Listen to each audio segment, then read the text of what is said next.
Welcome. My name is Virginia Hines. I'm a resident of Concord, a member of Concord Safe Technology, whose members are hosting this forum and whose mission is to educate citizens about the risks associated with wireless technology and advocate for safe solutions. I am also a director of the EMR Network, one of the sponsors of this forum, a national nonprofit organization whose mission includes educating the public about the biological impacts of human-made radiation and supporting local groups with a similar mission. I would like to extend a warm welcome to everyone here to what I believe will be a good opportunity to learn about the impact that wireless technology is having upon our biological selves, our privacy, our data security, climate change, and our living planet. This afternoon, you will learn about the radiation burden that you and your children carry each day when exposed to wireless meters, Wi-Fi, cell phone antennas, and handheld wireless devices. You will learn about the impact of fifth-generation wireless and the Internet of Things technologies. We are privileged to have with us today a panel of 6 national experts in the field of clinical medicine, public health, engineering, education, and telecommunications, who will present research related to the nature and impacts of such wireless technologies. Our speakers will also share information about practices which provide safe alternatives to wireless. Here in Concord, Massachusetts, our town boards have worked with citizens since 1998 to understand wireless technology and cite that technology in the least intrusive and most protective way possible, as allowed by the Federal Telecommunications Act of 1996. In Concord, we stand on hallowed ground for many reasons. Because our forebears dared to stand up to tyranny in the 18th century, which led to our liberation from King George. In the 19th century, Concord gave birth to a movement of thinkers, the Transcendentalists, who encouraged their neighbors to be self-reliant and to reason for themselves. One of the most prominent, Ralph Waldo Emerson, encouraged us to understand our world for ourselves, writing in his essay, Self-Reliance, "Nothing is at last sacred but the integrity of your own mind." Henry David Thoreau did not simply live in Concord, although he did live simply. He considered himself a citizen of the world. In his seminal book, Walden, Thoreau wrote, "Let us settle ourselves and work and wedge our feet downwards through the mud and slush of opinion and tradition and pride and prejudice, appearances and delusion, through the alluvium which covers the globe, through poetry and philosophy and religion, through church and state, through Paris and London, through New York and Boston and Concord, till we come to a hard rock bottom that rocks in place we can call reality and say, this is and no mistake." By using our own minds to research and understand wireless technology, including the science, the clinical implications, the planetary and climate consequences, and to question whether our federal agencies are adequately regulating the telecommunications industry, we can work together to find solutions that will go a long way to creating a sustainable future for our children and generations to come. Finally, let us remember that Concord means a state of agreement and harmony. It is also defined as a simultaneous occurrence of 2 or more musical tones that produces an impression of agreeableness or resolution on a listener. Because we all have different training, professional experience, and backgrounds, and perhaps receive our information from different sources, we will probably not resolve all of our questions today. What is important, I believe, is that we be agreeable to listen with open minds and move forward as a community and a greater community to create solutions. Thank you.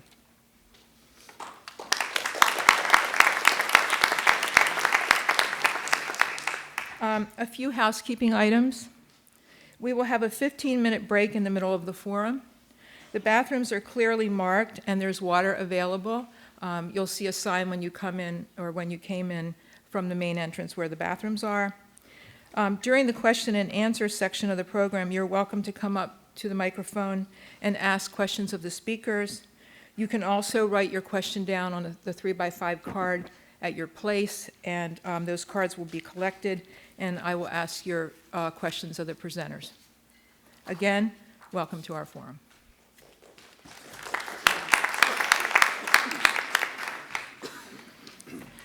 So to begin, I am pleased to introduce Dr. Carl Merritt.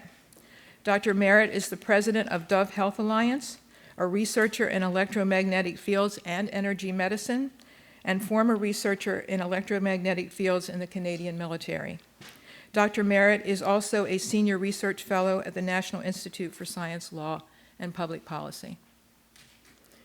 Dr. Merritt will present the biological and health effects of both natural electromagnetic waves innate to the body and man-made electromagnetic waves from wireless technologies, including discussing about 4G, 5G antenna densification.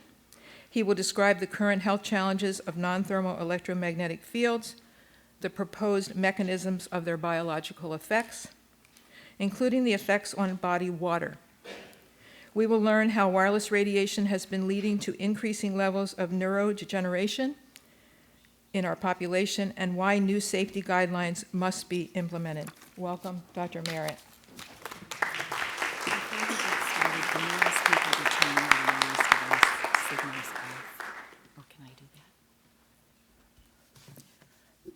Can we ask people to turn their cell phones off? Another housekeeping item I've been asked to announce, and I think it's a good idea, if you would turn off your wireless devices, put them in airplane mode, please. There may be some electrically sensitive people here in the audience.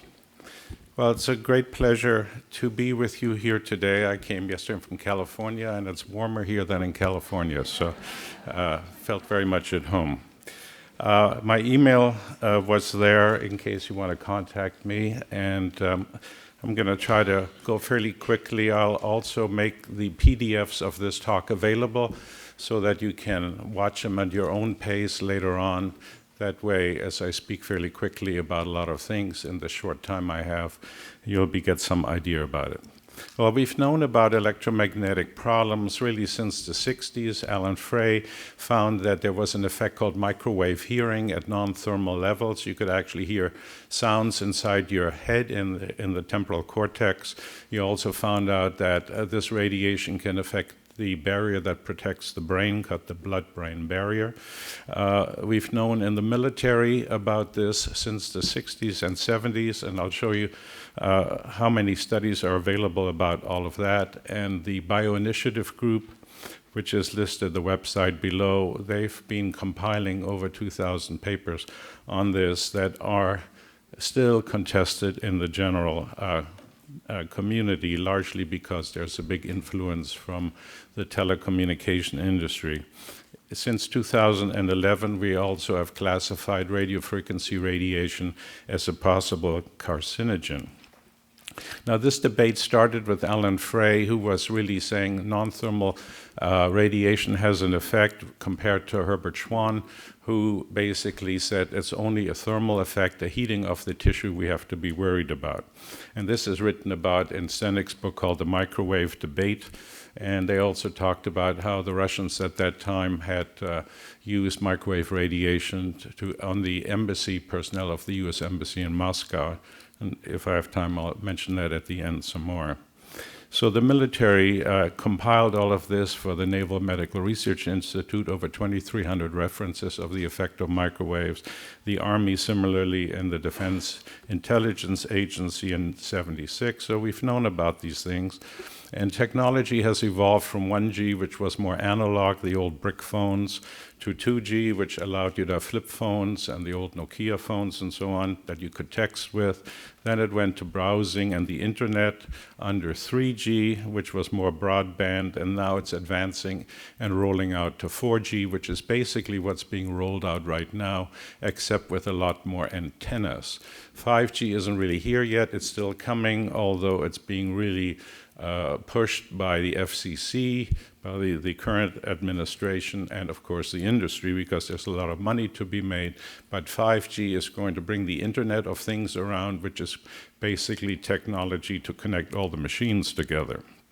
None of these have been studied yet for health effects. So the German company Rode and Schwarz saw this evolution for a long time, and they said 5G, when it comes about, is not just another generation, it's actually a paradigm change. And I want to share with you what that means today. Of course, there's big money to be made in this. Ericsson, one of the telecom companies from Sweden, forecast that in 2024, 45% of the global population will be covered by 5G, and that has a lot of implications. There'll be millions of billions of mobile subscriptions, and 5G is really being pushed right now, even though it's not even fully here yet. Qualcomm recently predicted at the consumer show in Las Vegas that there's going to be 200 million 5G smartphones sold this year. That's 4 times as much as Ericsson predicted in the 2018 report. So they're really pushing this hard. Insurance companies don't really insure telecom companies for health risks. They know there's a problem. They won't admit to the problem, and they can't have insurance for if they do any damage. You can even see this in here in the SEC filing from Verizon, that the business faces personal injury and consumer class action lawsuits relating to health effects. And so they're basically factoring that in, that sooner or later this might come about. So just a few days ago, the Senate passed the DIGIT Act, that stands for Developing Innovation and Growing Internet of Things, or DIGIT. They say that by 2030, there'll be 125 trillion IoT and other devices under 5G on the planet. That's in 10 years, ladies and gentlemen. So if we look at how the power levels have increased over time, you can see in the 50s in yellow, there wasn't that much radiation. In the 80s, it really picked up. Then we rolled out the internet antennas. By 2010, we are reaching the safety guidelines, and that's just for heating effects. Professor Piller, who wrote articles in this book that's a standard textbook in medicine, he said, that it isn't just the tissue heating effects we should be concerned about. He said the evidence for weak non-thermal electromagnetic fields effect has become overwhelming. Now, this still isn't accepted generally, and there's a lot of requirements for more research, and we certainly should do that, but we should start to be aware of that. The industry, when it studies, 2/3 of the time says there are no harmful effects, and when you do independent research, 70% of the time, it says there are harmful effects. So there's a real bias in the literature. Now, most of you are probably going to be mostly exposed by near-field devices. These are your cell phones, your cordless phones. We measure that in the amount of radiation you absorb, or the specific absorption rate. Contrast that to far-field devices like antenna systems, like from cell towers, from Wi-Fi in your home, from the smart meters that are wirelessly transmitting, and from the satellites that are being launched right now as part of the new program. So in far field, we measure the power density, how many milliwatts per square meter are floating through the environment. In the near field, we measure the absorption by the tissues, because it has to be studied differently. And the exposures are only for short-term exposures, 6 and 30 minutes, respectively. So as a result of that, we don't really have any guidelines for long-term safety, and we're all being exposed to long-term effects. Now, later on, you'll hear from Deborah Davis at the end of the program. She's really a specialist in cell phone radiation, so I won't say too much about it, but you have to remember your cell phones have nowadays at least 4 different antenna systems in them. These antennas, when women carry them in their breasts, young women are showing up with breast cancer right where the antennas are if they keep them in their bra, which is not a good idea. So you really want to be aware of that. Now, what are we doing to our children is a big question. This is the percentage use of children in this country. 3/4 of all kids have cell phones, and many of them smartphones. It's lower in Europe, as you can see on the lower curve. And when do they get them? They start getting them as early as age 7. And only by age 16, there's only 10% of the kids who don't have cell phones yet. And they, of course, don't know the dangers of them, and they use them all the time, sleep with them, and so forth. And this is a real health hazard. Now, children have thinner brains, and their brains are growing, and they're still having a lot of neural connections being made. A 5-year-old child absorbs 2.5 more radiation than an adult, and our standards are made for a military male that's 200 pounds, has a thick skull. So our standards are way too high. Now look at the millennials. These are the ones born between 81 and 96. 66 of them live in a totally wireless homes. 83% of them sleep with their cell phones next to them. Okay, and then you ask, what's the health of these kids? You know, Blue Cross and Blue Shield studied 55 million Americans that are insured of the 73 million American millennials. And here we are seeing at age 27, their health starts to rapidly decline with diabetes, major depression, hyperactivity, and so forth. And they're, of course, really worried about it because these diseases used to happen in your 50s. This new generation is called iGen. They spend 4.5 hours a day on their devices, checking social media every 15 minutes, and there's a 60-minute expose from 2018 in December that you can watch. They say that kids who use them for up to 7 hours a day, their brains are shrinking, the cortex is getting smaller like Alzheimer's patients, and these are our future, ladies and gentlemen. So we're worried about that. Nicholas Cardaris talks about, he's a teen addiction specialist. You can see his website there, drcardaris.com.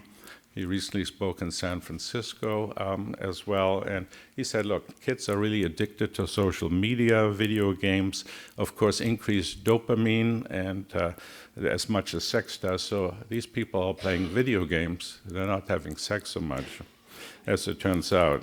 And there's matter showing, you know, this gray matter shrinkage. What are we seeing in the hospitals now? We're seeing increase in suicide rates. This is between 2007 and 2015. There's twice as much emergency room admissions of kids for suicide attempts or suicide ideation. And just this year, more Americans are spending time on their devices than on TV.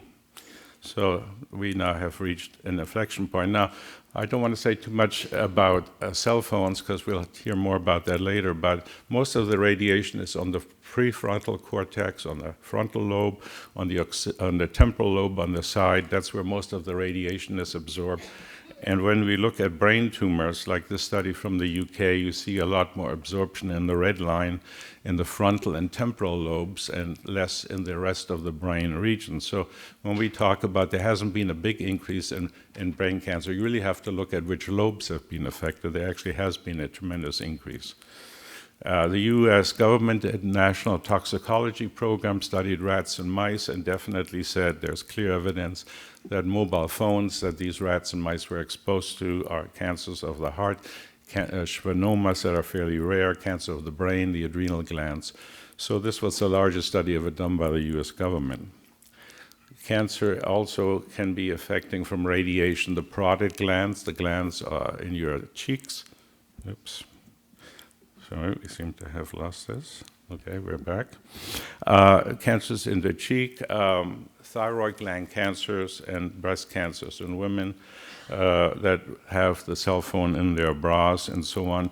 But if we look at other ones, cancers of the brain are still fairly rare, but pituitary gland tumors have gone up from 1998 to 2012, and this is already old data, threefold, okay? And if we look at where these tumors occur, they occur, of course, in older people, but you can see each of these curves in different colors show the rise to the 2008, 2012, and I haven't really updated this, but we are seeing more pituitary tumors.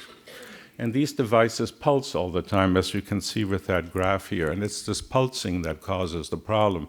It's not just the carrier wave, But so most people don't know if they use a cordless phone that the base station, even when you're not using it, is always pulsing. It's like Wi-Fi in your house. So we're now looking for smart cities, smart houses. Everything will be wireless. And as a result of that, there's 136 studies here that show, various effects. It's hard to read, but I'll just mention some of them: the brain, the eyes, the neurons, pregnancy, big effects on fertility, on sleep, on cognitive processing, on neurobehavioral effects, on immune system function, and on and on.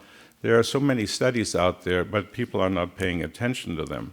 Here's an example where we see plants being affected. On the left is a control parsley plant, and then on the middle is a 2G phone affecting plant cell formation. On the right is Wi-Fi effect on plant growth. This is inside the actual plants that we live on. And we're starting to see antibiotic resistance now when we use Wi-Fi in your house all the time. So I suggest at least you turn it off at night when you want to heal your body. Now, I'm here to talk mostly about more cell towers and 5G, because that's what's on the map. Here's a map of the cell towers. Of course, it's where we need to be in communication, so they've put them everywhere. And there's about, anywhere from 117,000 of them. But if you live in close proximity to them, within 300 meters or 900 feet or so, people are more prone to headaches, lack of concentration, memory loss, irritability, depression, insomnia, fatigue, loss of libido. And if you go to a doctor and you say you have these things, there can be many causes for that. And the doctors really aren't trained. I happen to be trained being an engineer before I did my medical training.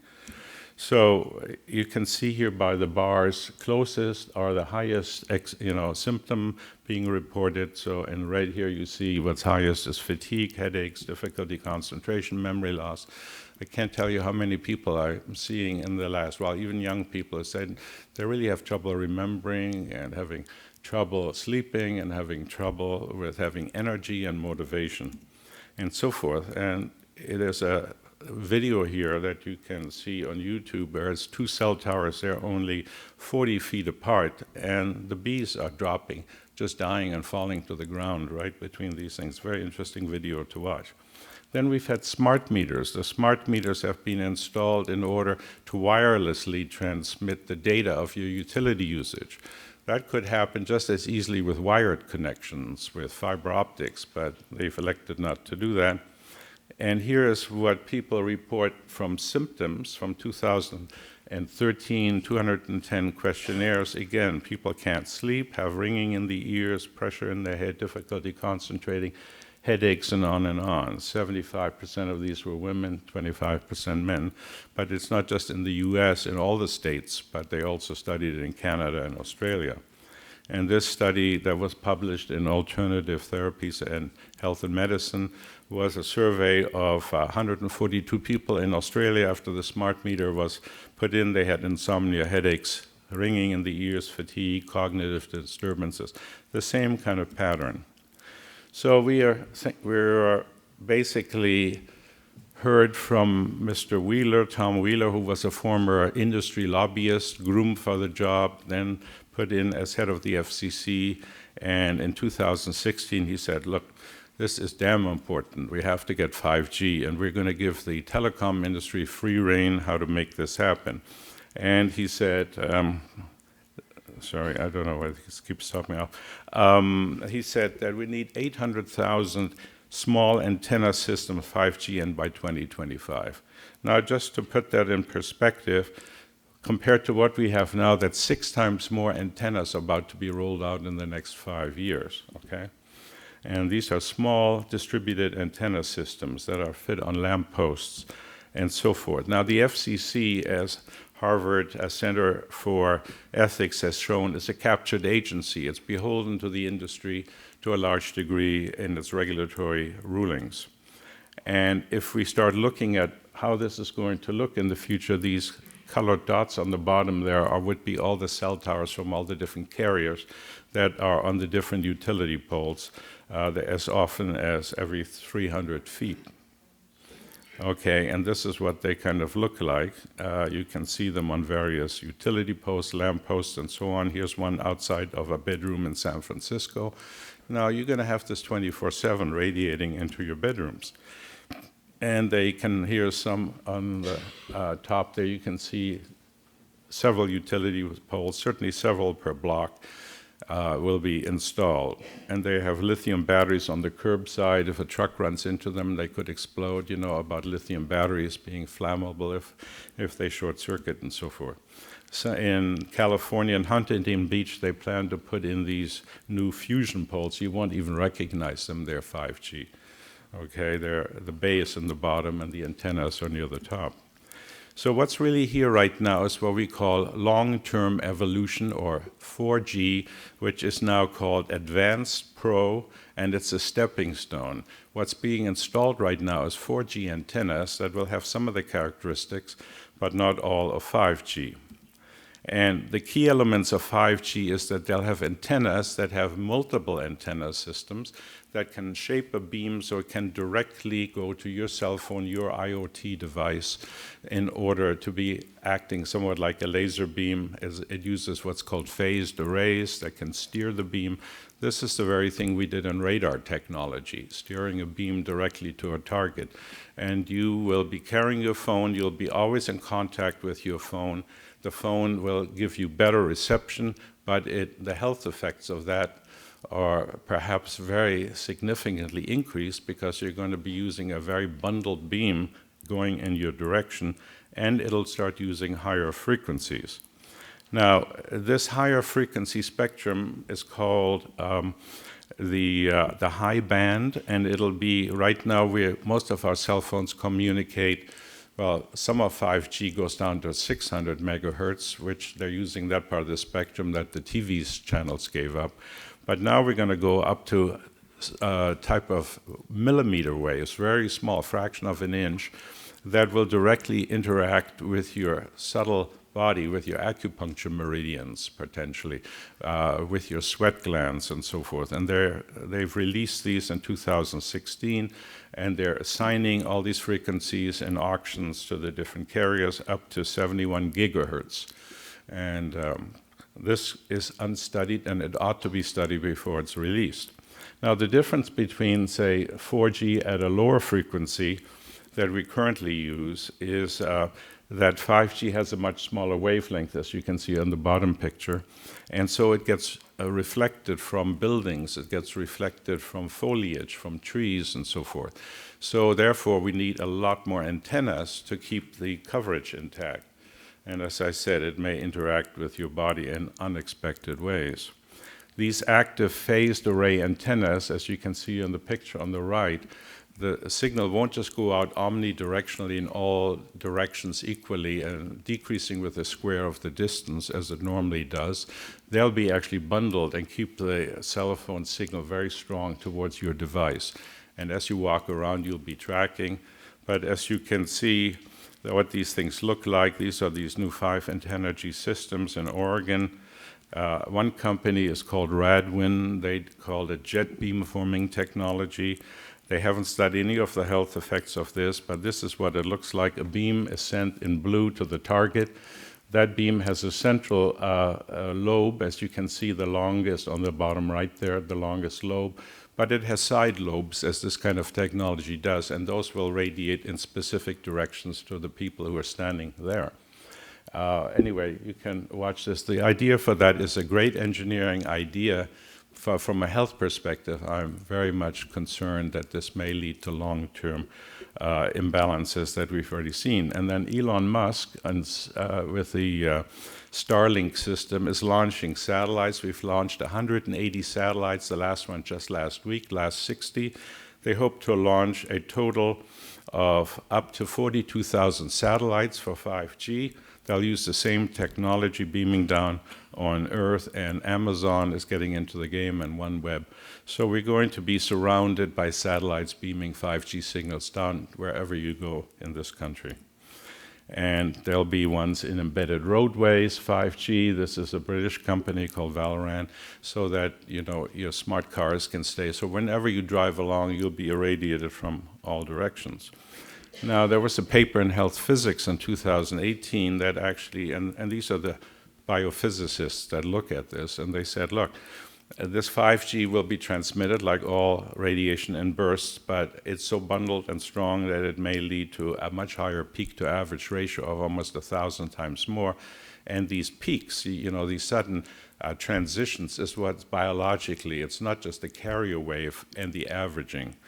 And this is a real problem, and they suggest we might want to revisit our guidelines. And this is from Health Physics. So you have to start thinking of this stuff like laser beams going out in the future. These will interact with tissue in a whole different way. And they haven't really studied the health effects at all.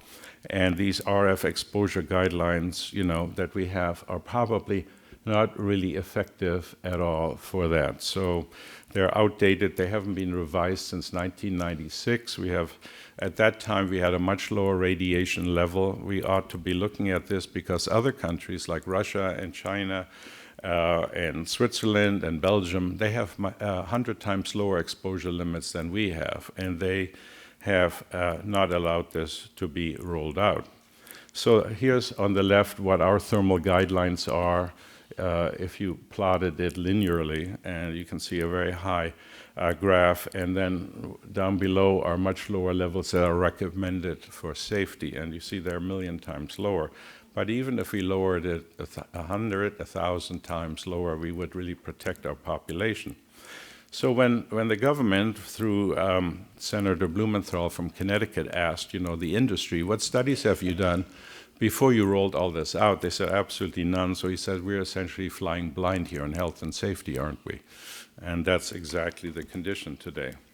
And scientists have warned, and said, look, slow this down. Let's study this first.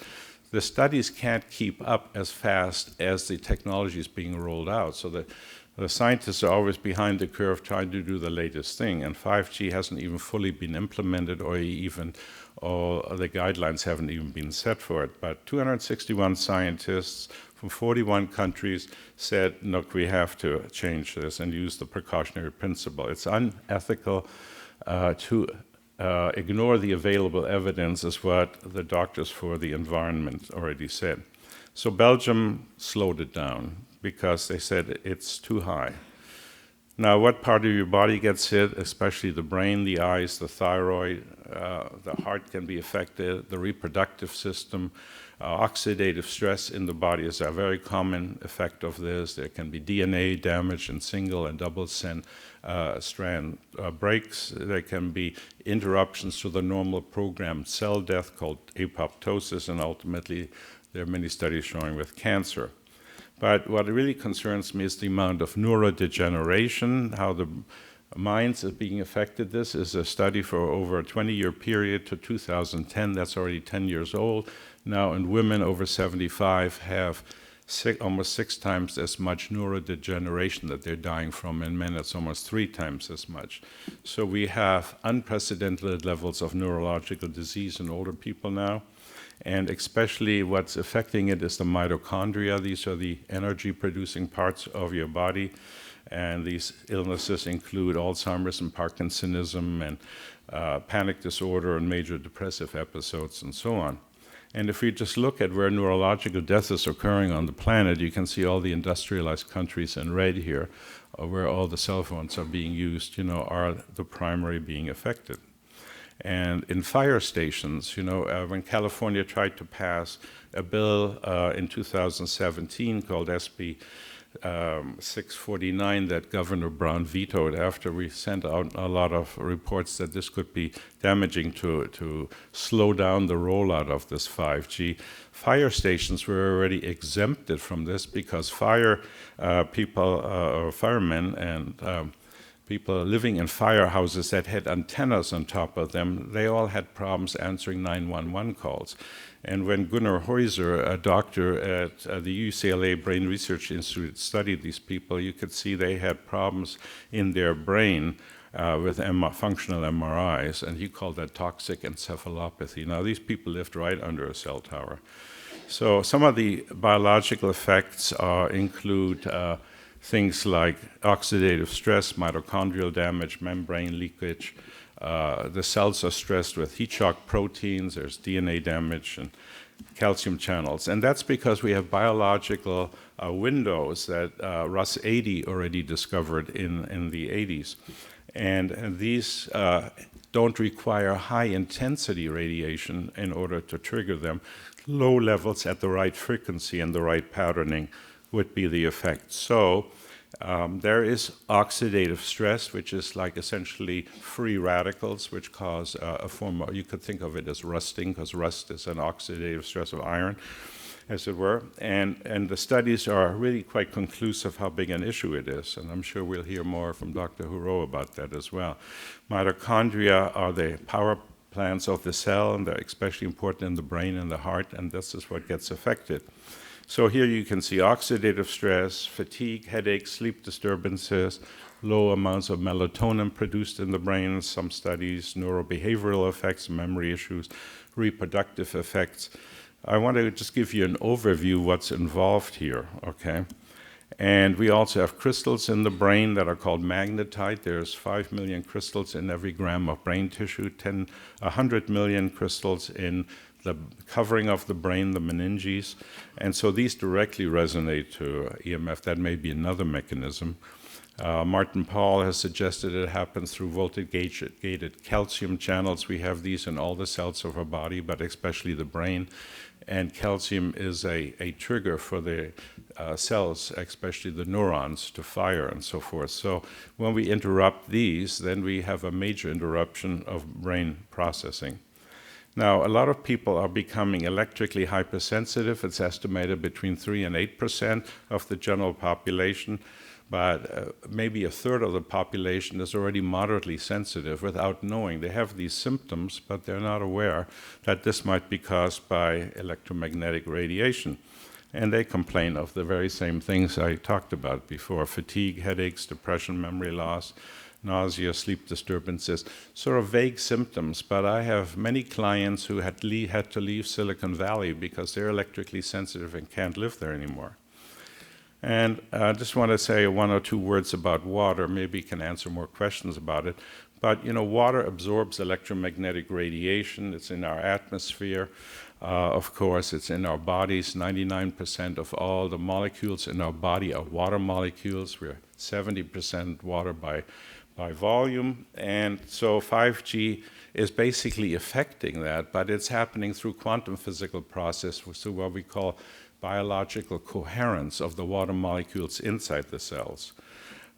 When we looked at how electromagnetic radiation is affecting water, you can see when you crystallize water, then it has this sort of hexagonal, snowflake-like 60-degree branching structure. But when you take water from a water tower that has a cell phone mast on it, the crystallization pattern is totally disturbed. Now, these are more energetic ways of looking at water, not just chemical analysis. And we're now in the age that is called the Age of Surveillance Capitalism. If you haven't heard of this, I suggest you look at Shoshana Zuboff's book from Harvard. This is what's driving this. Big data is leading to more and more surveillance. And the military has not been short of saying, I think this is great for us. Maybe we can see, you can download this report from the Department of Defense, and they said, look, 5G technology has a great opportunity for us. Its benefits for our operational requirements, because they say it'll play an essential role in hypersonic weapons, missiles, including those from nuclear warheads, which travel at 5 times the speed of sound. That's where you need very fast communication. So it's in some ways also military technology. And finally, I just want to show you there is now patents showing that you can actually create hearing with microwaves directly beaming audio or other information into your brain. And this was part of what we call the embassy attack of the US Embassy in Cuba that was reported in the New York Times in 2018. And this person at UCSD is called Beatrice Golem.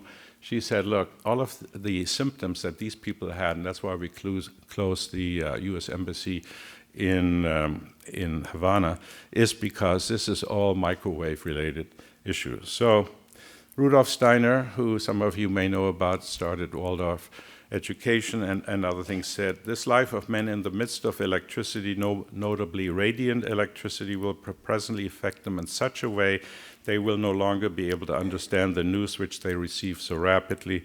The effect is to damp down their intelligence." And this was said in 1923. So I think we have a real challenge ahead of us, and I hope you take some of these steps to don't upgrade to a 5G phone, turn them off, get rid of your cordless phones, or at least unplug the base station. Only use your routers when you really need them, and try to replace, if you can in your state, the smart meter with analog meters. Thank you so much for your attention. I appreciate it.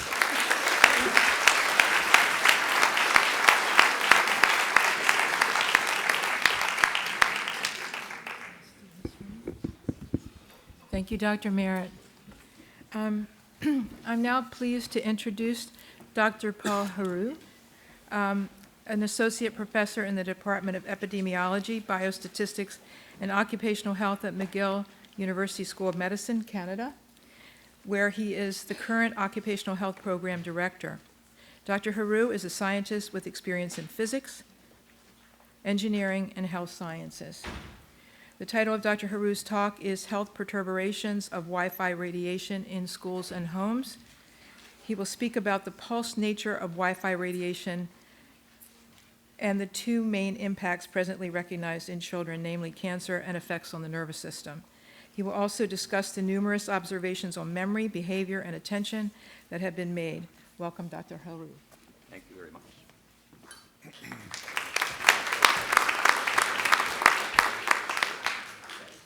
So Dr. Moret referred to my research on essentially magnetic fields in your environment being a more deleterious agent than oxygen, but actually I will not speak about this, essentially because I was asked to speak about other things, and I will stick to what I was asked to do.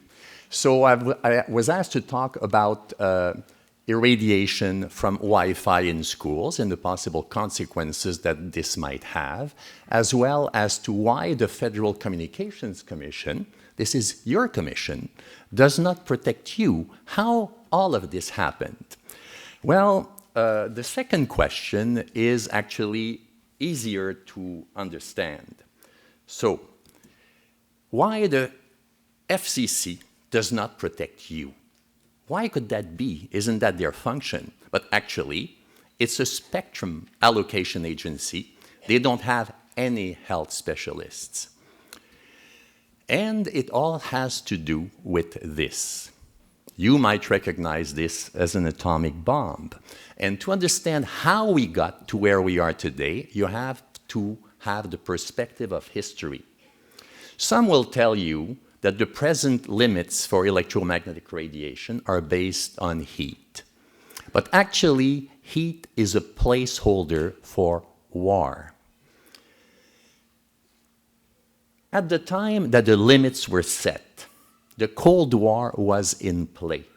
The Soviets had just launched Sputnik, and mention of health effects of electromagnetic radiation in your country was widely viewed as anti-patriotic in view of the desire to prevail over the Soviets. The motives were very, very important.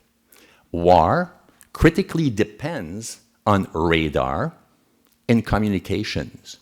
You don't lose war because your army has too many cancers.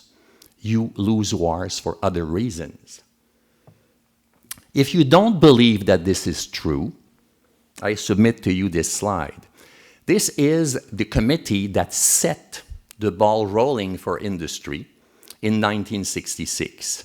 The standard was decided by a committee of 15 people. 10 were from the Armed Services, 1 from the Petroleum Institute, 1 from Space Administration, 1 from General Dynamics, who makes fighters, 1 from the US Treasury, and 1 from the US Public Health Service, probably very carefully chosen. So this bias is maintained until today, in the International Commission on Non-Ionizing Radiation Protection, which is a self-appointed body in Germany that manages itself, and the Federal Communications Commission, the FCC. So the real philosophical question is, are the exposures that are appropriate for a fighter pilot in his F-16 who intuitively accepts risk, he is in the military, appropriate for your daughter in school, in the first grade, under a Wi-Fi router? And at the time, this wasn't a question, because in 1966, these situations did not exist. The next question is, if the military could, for political and war reasons, obtain a very high standard so as not to impair their function, could industry perhaps get the same deal? Is not industry as important as war? What do you say?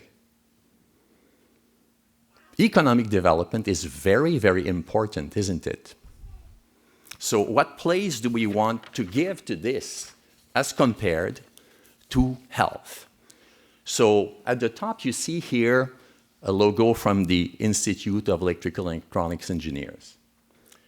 And they have a dream of unlimited applications for telecommunications because they see this as a tremendous service to humanity. Their dream is based on the proliferation of semiconductors and radio frequency devices. They have no specific dreams for humans, but they have specific dreams for their own industry. They impose their own ideas about health impacts, specifically the thermal ideas, and as far as the health impacts, it's a subject that they did not really understand or care very much to understand. You have to understand that from within industry, they are totally devoted to their craft. And things outside are beyond what they can afford to be preoccupied with. And you see the curve here that shows below that recently, a few years ago, we were spending 202 hours and 51 minutes on cell phones. So this is not 1966 anymore. Due to evolution in technology, we have widespread, considerably exposure to radio frequencies. In 1966, it was mostly a military exposure. Now it's your exposure. So, essentially what happened over time is that, yes, industry felt, well, the military got this deal, can we get the same deal? And from the military to the American National Standards Institute, which is an organization of engineering firms, to the Institute of Electrical and Electronics Engineers, to the Federal Communications Commission, the standard for exposure originating in the military was transmitted almost unchanged.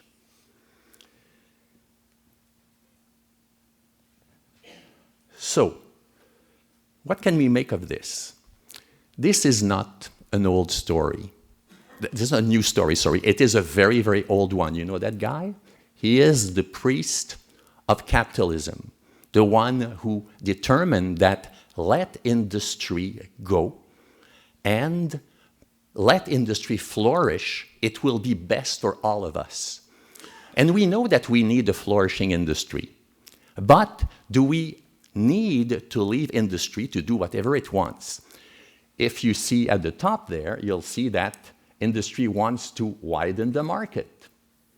And that industry is focused on itself. That's what we, as shareholders, ask them to do. So they're just doing what is expected of them. But it comes from an order of men whose interests are not exactly the same as those of the population.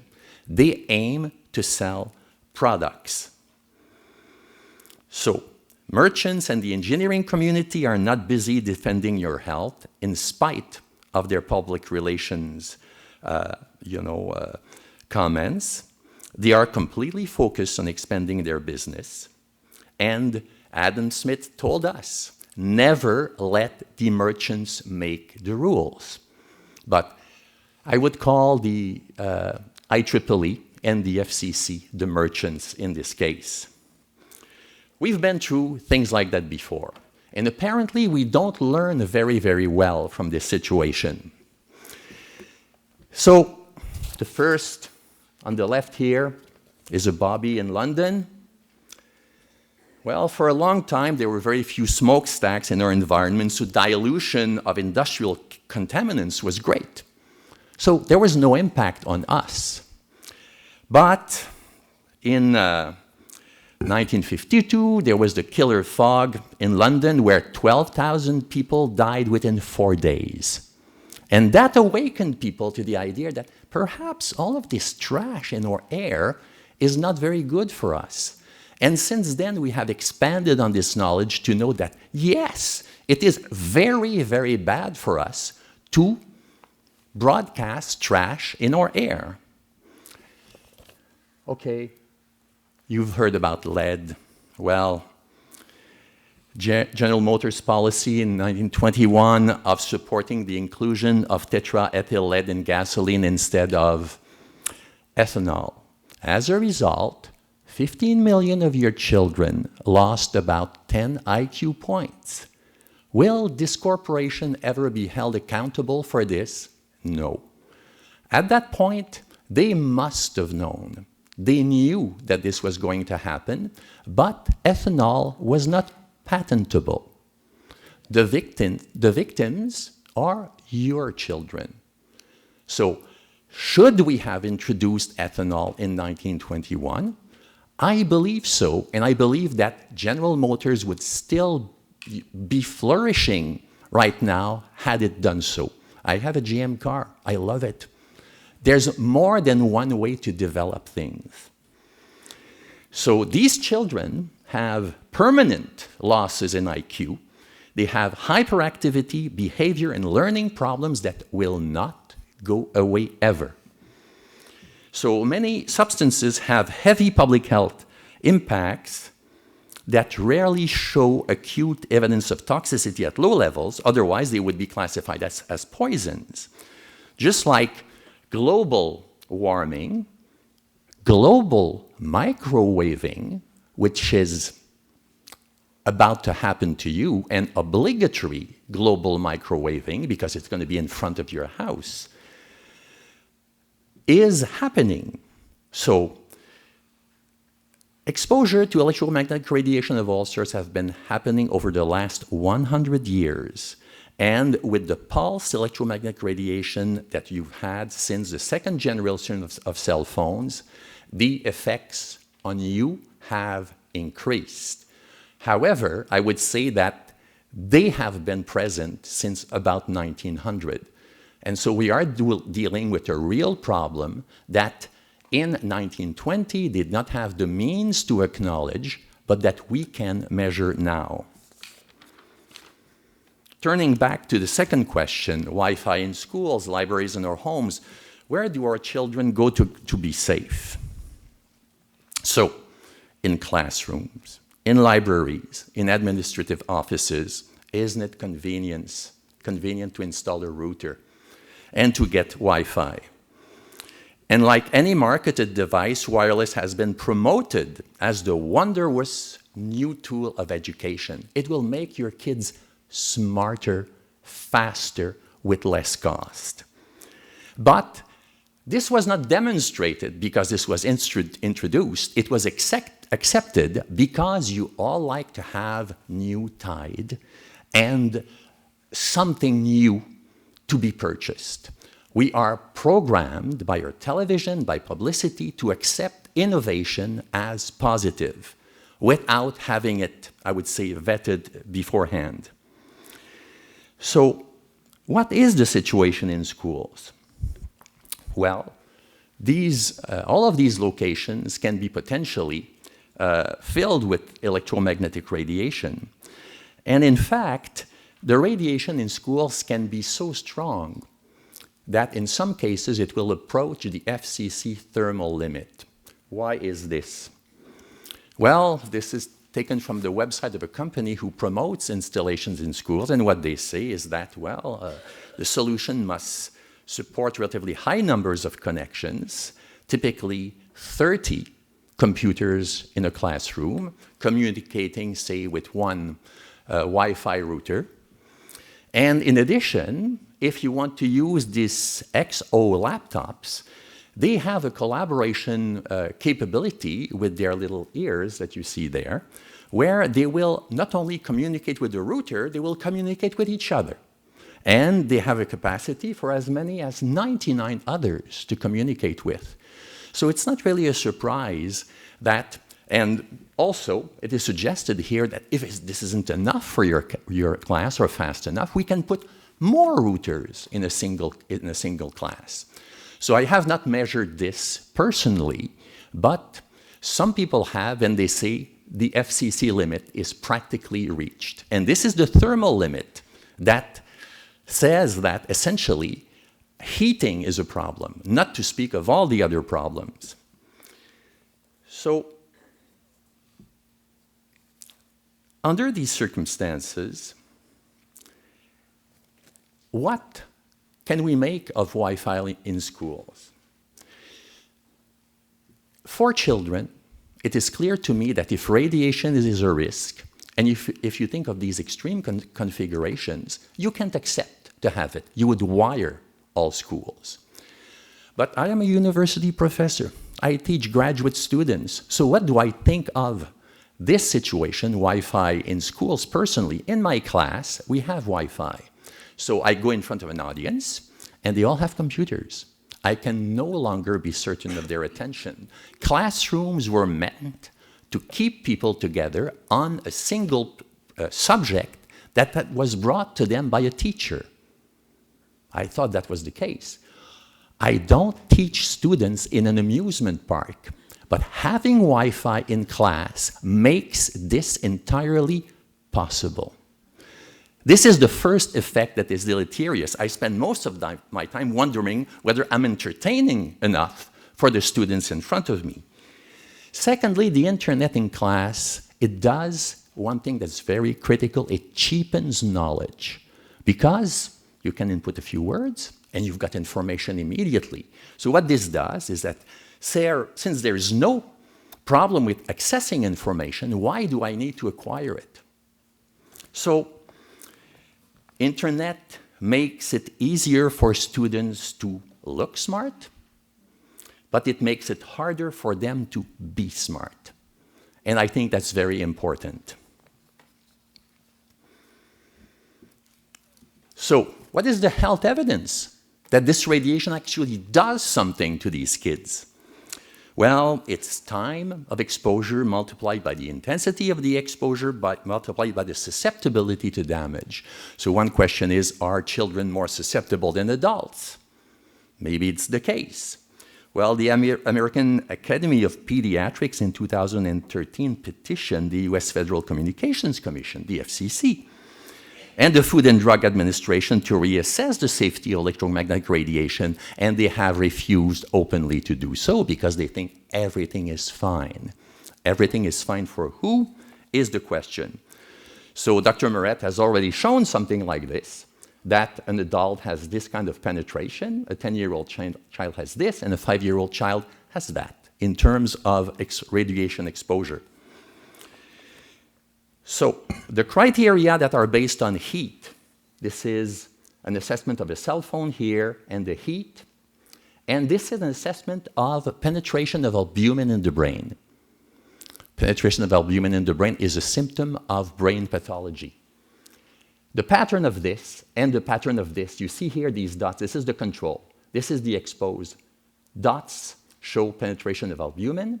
Here, this is the control, again, dots that show penetration of albumin. The two patterns are entirely different. So what this says is that essentially, engineering studies cannot predict the risk to students. Thermal estimations cannot reach biological reality. And why are we worried about albumin going into the brains of students? It's because albumin, this huge molecule, can be a carrier for all of these toxicants. If your child has been exposed to these things at the same time as radiation, this stuff, arsenic, lead, benzene, will all go into their brains.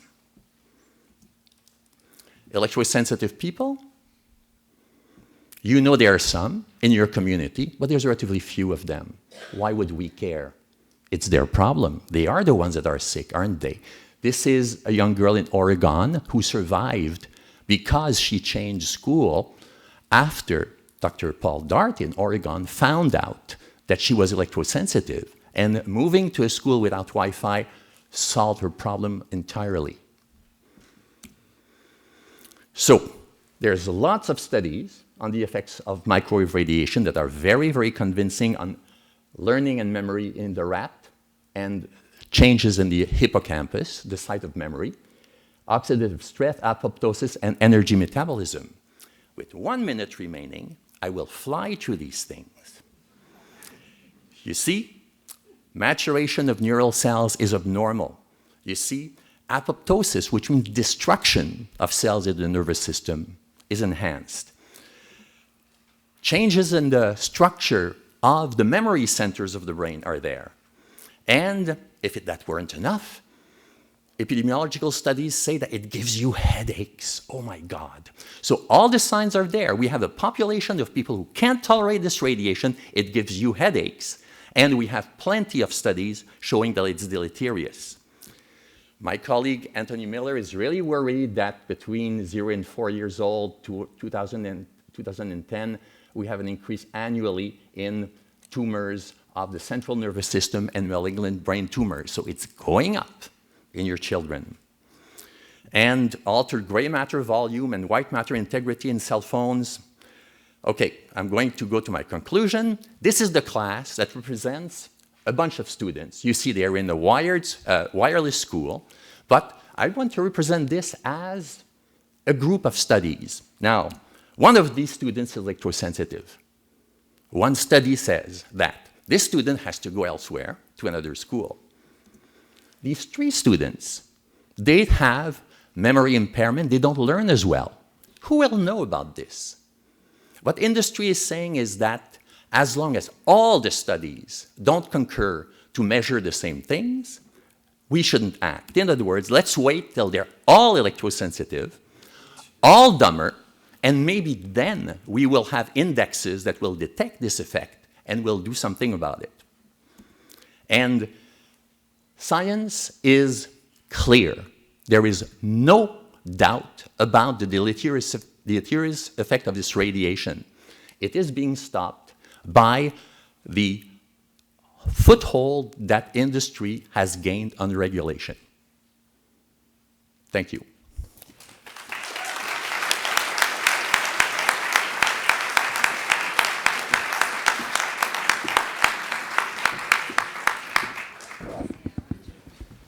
Thank you, Dr. Haru. That was great. I'm now pleased to introduce Camila Reese. Camila is a communications strategist and award-winning health and environmental activist. She is the founder of electromagnetichealth.org and Manhattan Neighbors for Safe Telecommunications. She is a senior policy advisor at the National Institute for Science, Law, and Public Policy. The title of Ms. Reese's talk is Facing Our Reality, Humanity at a Crossroads. Ms. Reese will explain the importance of people getting involved in and supporting activism by supporting public education, media understanding, and the legal recourse to assure a sustainable future. Welcome, Camila. Thank you. Thank you very much, Virginia. And greetings, everyone. It's really great to be here in Concord. For those of you who don't know me, I've been an activist on the subject of electromagnetic fields and also tech overuse and addiction for 12 years.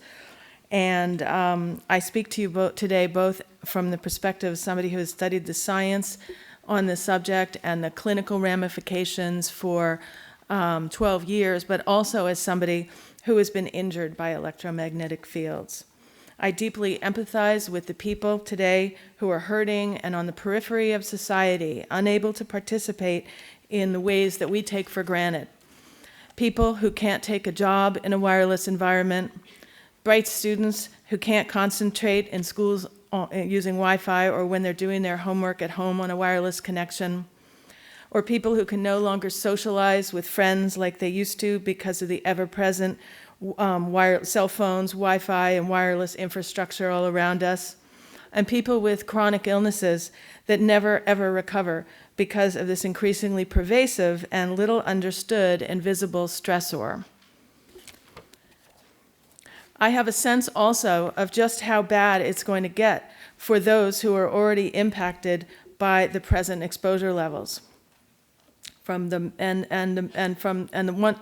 many millions more of these antennas if we allow the 4G and 5G antenna densification vision of the telecommunications industry to become reality. I'm talking about the debilitating symptoms that you've heard from the two prior speakers, things like impaired cognitive function, inability to focus, fatigue, sleep impairment, mood alterations, heart irregularities, anxiety and depression, and more.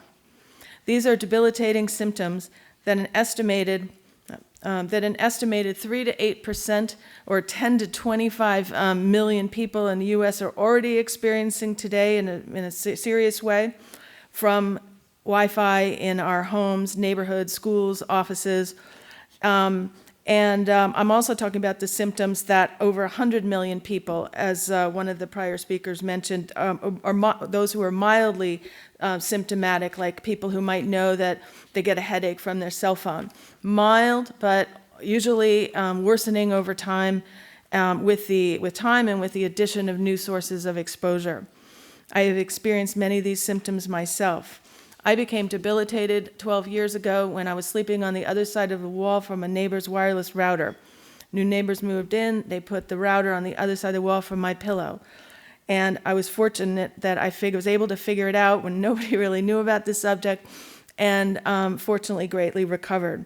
It was a rude awakening to this issue because I had incorrectly assumed that if technologies were on the market, that someone had determined that they were safe. And it happened again more recently when a neighbor put in another location, put in 2 wireless routers. And I had to completely shield one side of my premises with industrial quality aluminum and cover it with linen fabric. Not pretty, but it did the job. With the help of Dr. Merritt, actually, I was able to get it down to almost 0 from the frequencies that were in my place. Of course, we've heard today from Dr. Merritt and Haru that they're not only are they the acute symptoms, but that there are serious chronic effects from this radiation, including cancers, neurological, metabolic, reproductive, and microbiological effects. The evidence is plentiful and it's undeniable at this point. And so today on this program, I am giving voice to the people who have been injured because of society's negligence, and to those who most certainly will become injured on the present trajectory of more and more antennas in our midst. Outside in neighborhoods,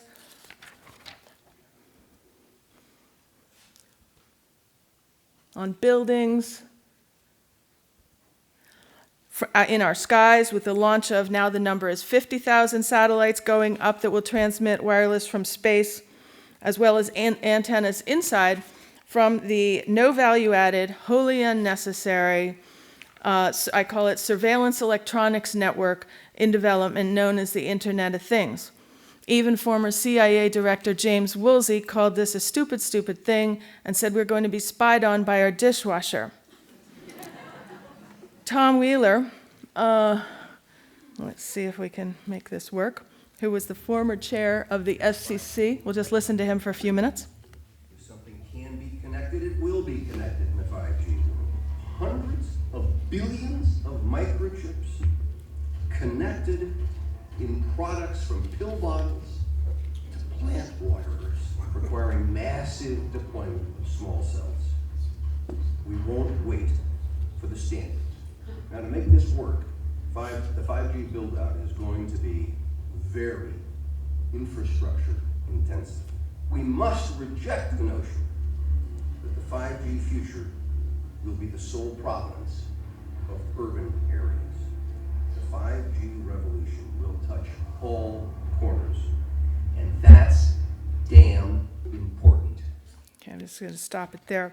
So understand that what is unfolding with antennas everywhere, in what is unfolding everywhere, the human beings are just going to be a piece of a very large computer system, a vision that is that fundamentally devalues human beings and that reflects what I would call a fantasy of some very imbalanced people who are creating these technologies just because they can, not because they're meeting a market need. Now, for those of you who have no symptoms and think you're not being affected, this was a study done by Dr. Beverly Rubik. The first image is after a 20-minute baseline period. This is the thermography test. Then the second one is measuring the effects on the brain after 5 minutes, and then after 10 minutes when the temperature degree went up 3.9 degrees, so that's almost 4 degrees. And then here are some study done on red blood cells. First one is the baseline. The second one is the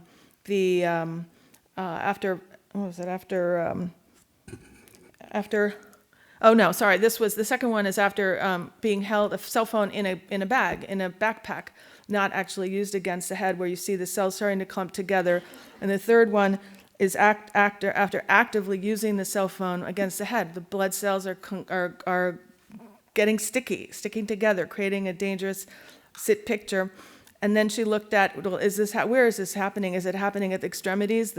So she tested the blood from the fingertips and from the toes, and look at how bad it is there. So we all are being affected, and Carl talked a little bit, Dr. Merritt talked a little bit about the cell towers, but I want to just point out a couple other things. But this is a study from Belo Horizonte, Brazil, that shows that there was a 35% increased death from cancer within 100 meters of a cell tower compared to those who lived over 1,000 meters. So here we're talking about putting in these antennas on utility poles, really steps from our bedroom, and it makes no sense.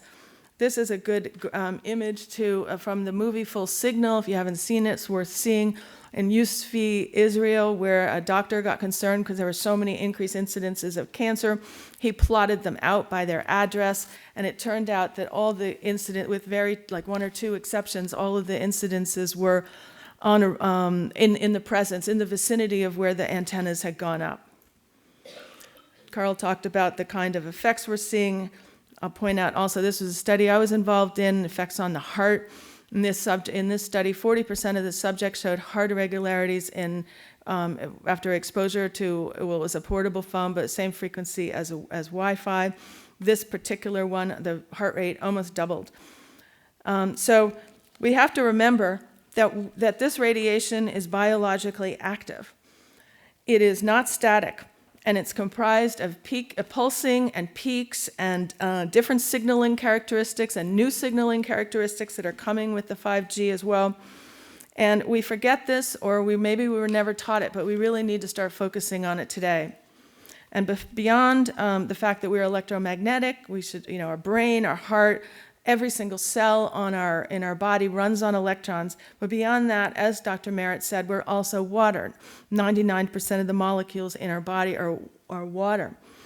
And so don't you believe when you hear that 5G is only going to affect us at the surface of the skin. This is entirely false.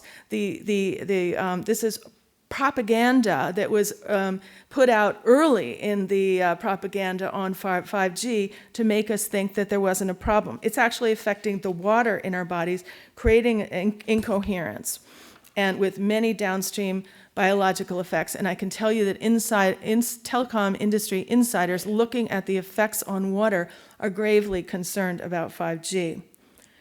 Dr. Haru talked about the effects on children. This is a summary of some of the effects from a program that we did in Connecticut a few years ago. We are affecting children's ability to function and to learn and to discern and have healthy relationships, and we're setting them up for a lifetime of health problems on the trajectory that we're on. We're also seeing an increase in psychiatric disorders in children, psychotropic medication use, chronic medical conditions, and disability filings. And this is no surprise to the people who understand the science. I'll mention this study from Saudi Arabia.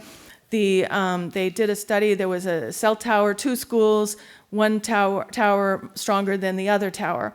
Showed that the risk for increased hemoglobin A1C and type 2 diabetes was significantly greater in the school that had the higher power tower. And this is something we really need to pay attention to given the epidemic of diabetes today.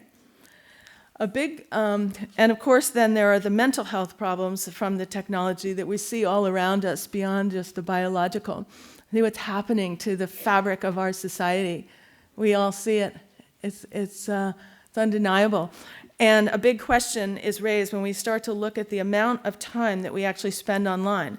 Estimates are between 5 and some as high as 11 hours a day. So when you do the math, 5 hours a day times 365 days a year, that's 1,825 hours in the year. Now, if you assume that you sleep for 8 hours and you have 15 waking hours, that translates to 122 days online per year, which is a little over 4 months of our life. So we have to start asking if this is the reality that we want. Are we wanting to spend a third of our life online? Do we want our closest relationship to be with a machine and to be habituated to a dopaminergic stimulant? Or our lives sped up so that we miss a lot of what could be? Do we even realize just what we are giving up by spending many months of our life online? A big reason for why there are as many antennas out there as there are is because we are asking for them through our purchases of wireless and mobile technologies. Here's an example of the insanity. This is in Russia. They're putting wireless virtual reality headgear on the cow to give the cow a prettier picture than the location of the farm. And it's actually serving to reduce anxiety in the cows, and they're hoping that it will yield more milk. Now, it was really moving to me when I learned about the death of Carsten Schloter, who was the CEO of Swisscom. Several years ago, he committed suicide. And just weeks before he committed suicide, he was interviewed by 2 media organizations. And in Reuters, he said, he described himself as a victim of modern communications, always on the go, and said it was too easy to get lost in the stream of information. And he said, I find it increasingly difficult to unwind. Well, you know what? Sometimes, even though I greatly limit my technology use, I find myself getting lost in the stream of information and missing the life that I would otherwise have. So today, we are at a crossroads. We are either going to go down this destructive trajectory that is going to greatly harm large numbers of people, as well as our genetic material, or we're going to do some truth-telling and demand change. Dr. Martin Pall has said we are harming the 4 things that matter to us most: our health, our brain function, the integrity of our genome, and our ability to produce healthy offspring. We have to face our reality, the name of this talk. We have to stop and see it in the whole picture. See what is happening to us, to our environment, to our lives, and see if we are truly in agreement with this mad rush to a surveillance society that all these antennas are facilitating. Antennas are going up everywhere, on utility poles, street signs, lamp posts, municipal infrastructure. Electronics in our homes have embedded antennas in them for the Internet of Things. Pervasive antennas leading to a surveillance society and a rogue surveillance capitalism that is not based on meeting a market's need. We have antennas using more and more dangerous higher frequencies and more complex signaling characteristics on which there has been no safety testing.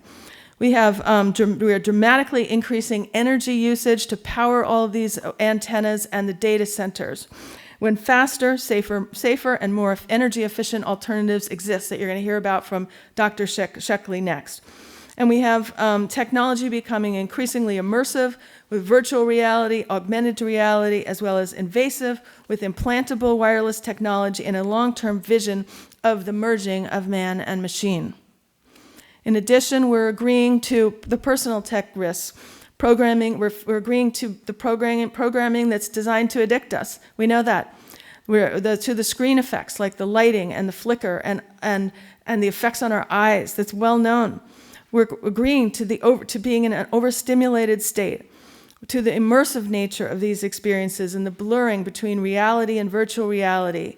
We're agreeing to the well-known multitasking and interactivity effects, risks related to the increasing speed of our lives due to tech, and risks simply to the duration of use, that the levels of that the 5 to 11 hours a day.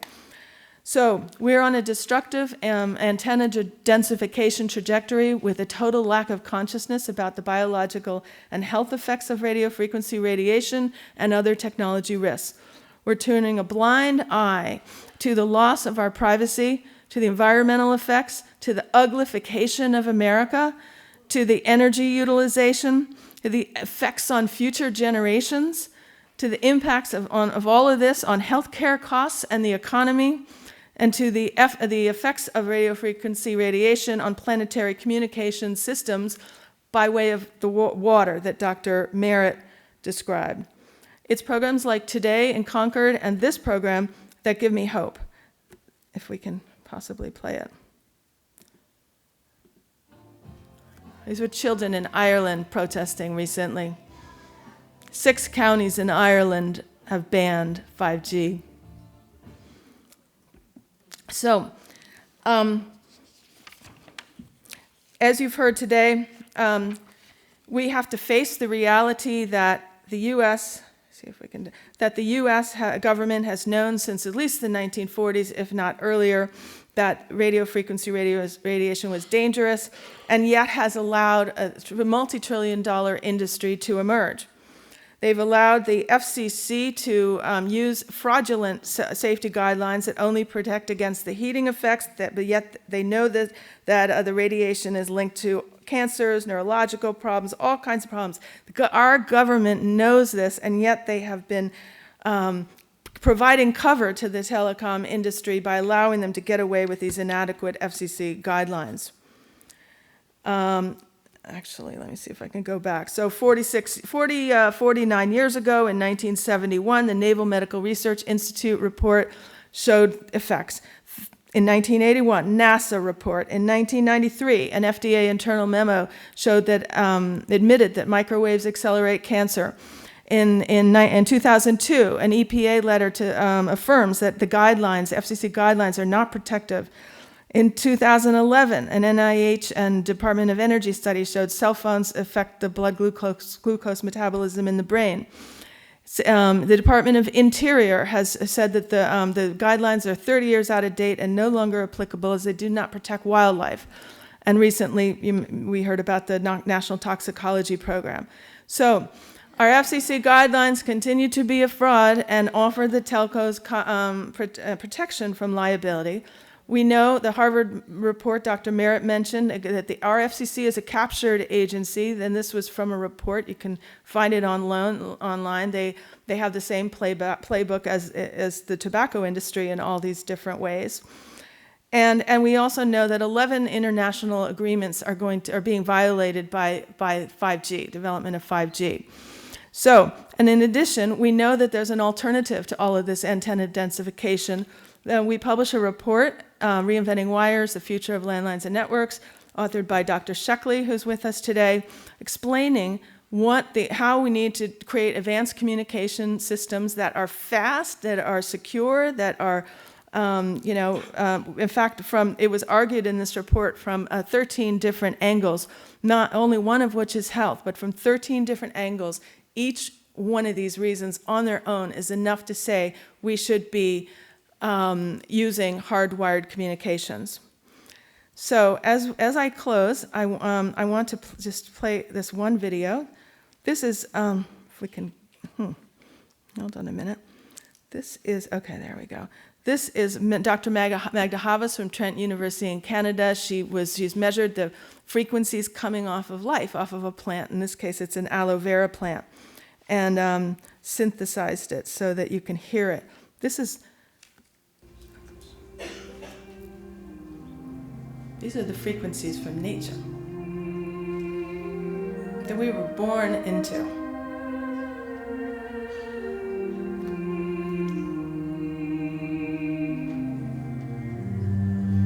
And this is a frequency of a cell phone, my cell phone.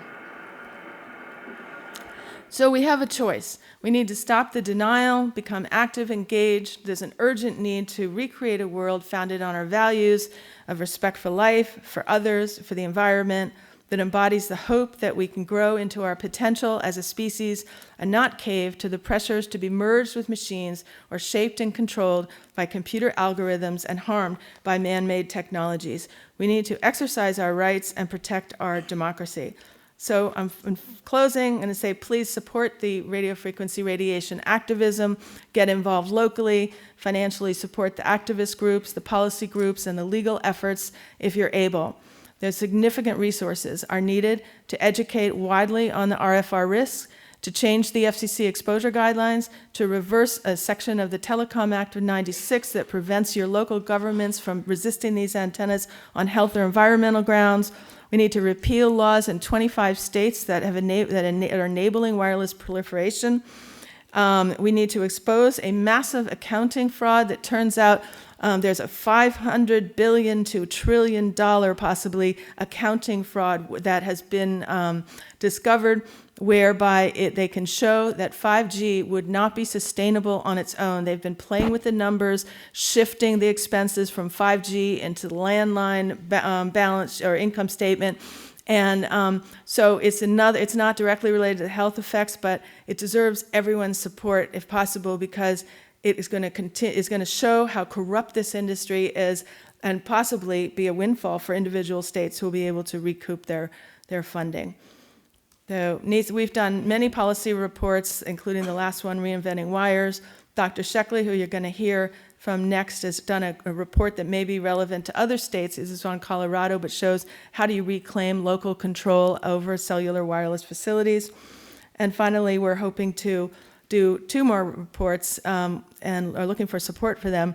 One is on sustainability in telecommunications, and one is on this massive accounting scandal that's called deregulators. So thank you very much for being here. If you're interested in the subject, get involved, support your local groups, and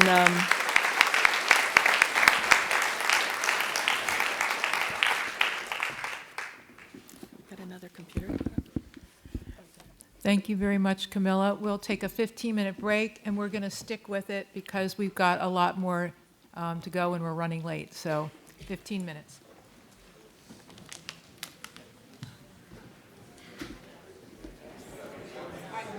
Okay, we're about to begin.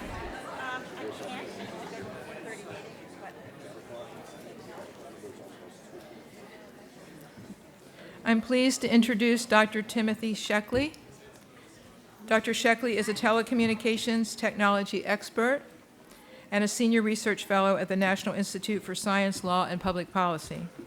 He is the author of numerous policy papers on the mistaken directions in utility and telecommunications infrastructure, including the landmark Getting Smarter About the Smart Grid and Reinventing Wires, the Future of Landlines and Networks.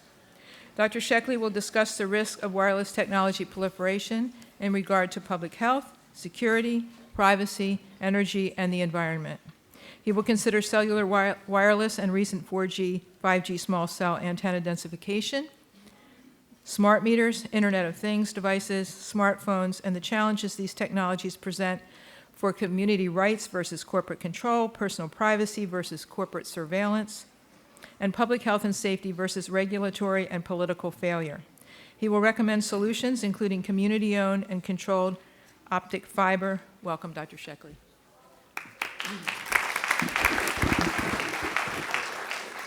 Thank you, Virginia. I'm very pleased to be here. I'm from Boulder, Colorado. I'm going to talk about the risks of wireless technology proliferation, public health, security, privacy, energy, and the environment. Try to touch on those. This is the big picture. You've heard a lot about the health issue, so I won't talk so much about that. You've seen this book around here. This is available either in electronic, it's free, electronic format, PDF, or you can get a copy of it, I think at the table out there. This was, by the way, it can be downloaded at this website on the front. These slides will be available to you after this presentation, so you can get back to all this material. Just briefly, in a nutshell, the history of telecommunications. I won't go through all this, but we invented the telephone. The telephone was invented in 1896, and the Bell Telephone Company formed the next year. That created a monopoly over a number of years, run by one corporation. The important things to remember off of this timeline are the Communications Act of 1934 that established the Federal Communications Commission, and then the divestiture of the Bell system, this massive monopoly in 1986. And the Telecom Act of 96, which is the first and only revision of that act. And it did a very important thing that had a lot of consequences. It deregulated wireless. It left wireless as a deregulated technology. Everybody had great hopes for wireless technology. It was brand new. And what the result of that was, however, the wired services, the telephone lines, and now all the fiber and everything else in the telephone network is called Title II. That's regulated. And the wireless is unregulated. The result was the wireless industry went bonkers, and they just basically moved all of their assets into the wireless arena and made an enormous amount of money. The story is told in Reinventing Wires. Some of the blow-by-blow description is in there.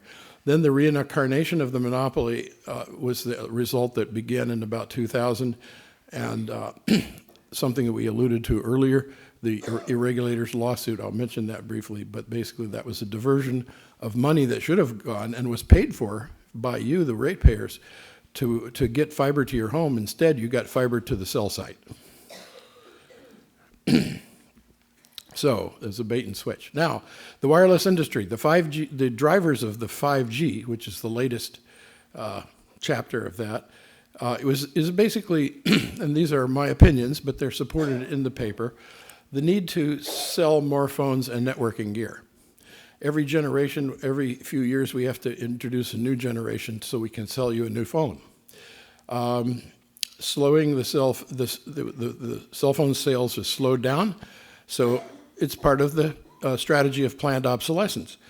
The other driver is access to your public rights-of-way, the fact that it's a new form of subsidy for 5G. In other words, appropriation of public rights-of-way for private corporate gain, the loss of municipal revenue and regulation by your local community, and the forced taxpayer subsidization of the wireless industry. These are the driving forces. There's a lot of people that have shown that the wireless industry would not be anywhere near as profitable as it is today without that subsidy.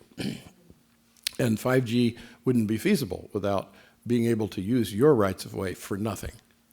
I like to break the total risks of the whole the phenomena. It's not just 5G, it's cellular wireless, including 5G. It's 4G too, and 3G, and what's left of 2G, if there's any.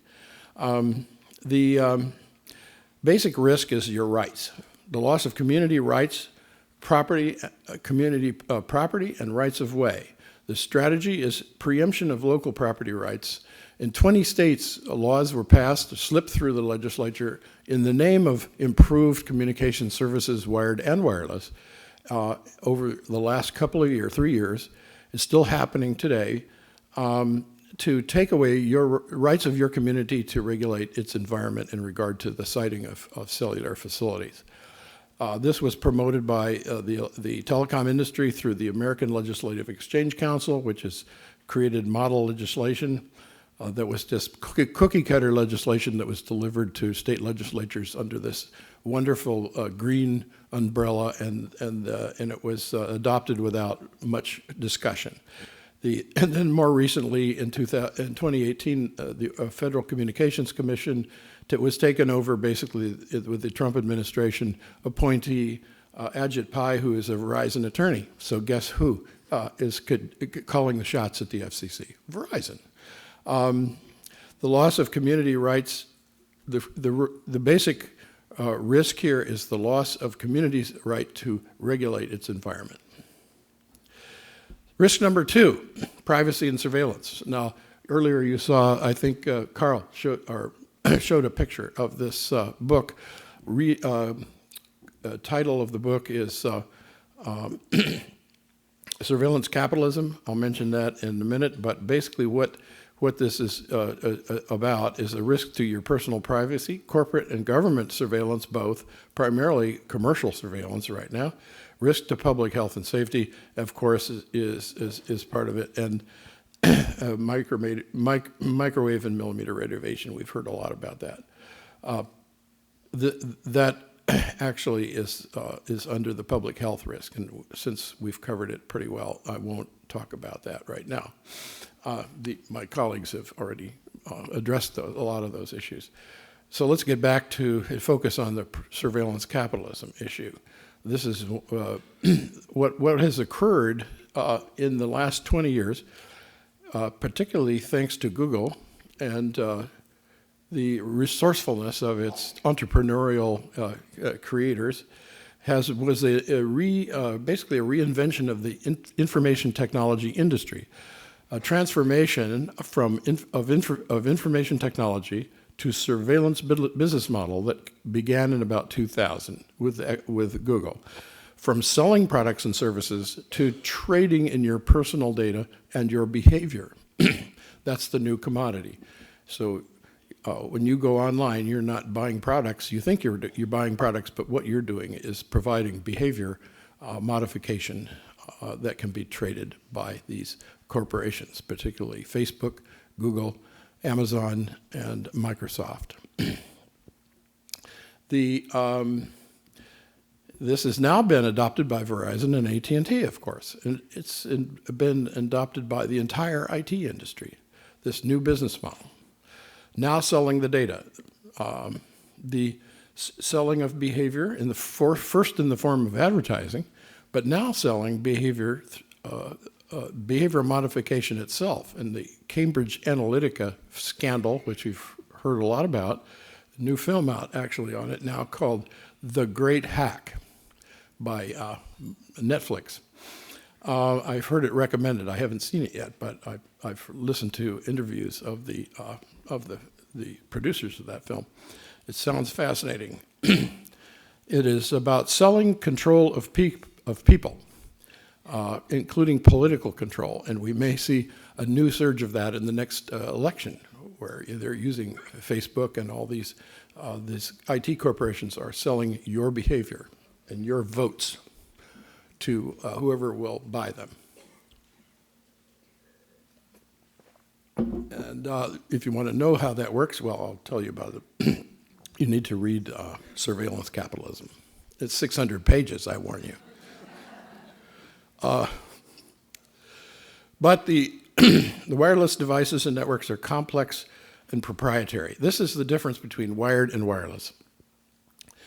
Since it's an unregulated industry, the networks are proprietary. They're owned by the carriers and the manufacturers, primarily the carriers, and that mainly is Verizon. And the new monopoly, or duopoly, I call it, is that replaced Ma Bell, is now called Verizon and AT&T.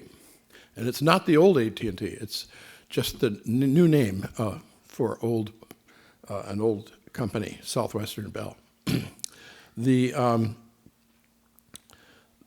The devices, the important point to remember is the devices they use has built-in surveillance technology. The smartphone, what they call Internet of Things devices, appliances, cars, smart meters, these are all designed to gather information and accumulate this information that goes into these massive databases, and it's about your behavior. The smart meter, for instance, a good example of it. We have a whole book on that called Getting Smarter About the Smart Grid that I think Camila Reese mentioned a few minutes ago, and that is they can tell when you get up in the morning and when you go to bed and what you have for breakfast and when you toast your bread and turn on the light and go to the bathroom or whatever it is you're doing, they know all about it. They can discern that from the data that's collected by a smart meter. And they sell it, they use it. I'm not saying the utilities know how to use it, but they can get their access, the other corporations can get access to that data. For instance, the Android cell phone or smartphone is basically a surveillance device. It has accelerometers built into it. It has GPS location. It can do location. Can discern your location every minute of the day and track you. There's a big series in the New York Times recently that showed that.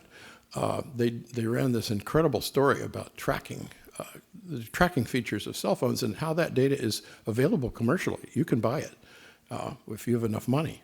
You can track anybody. And so the devices themselves are made that way. This PC right here is not.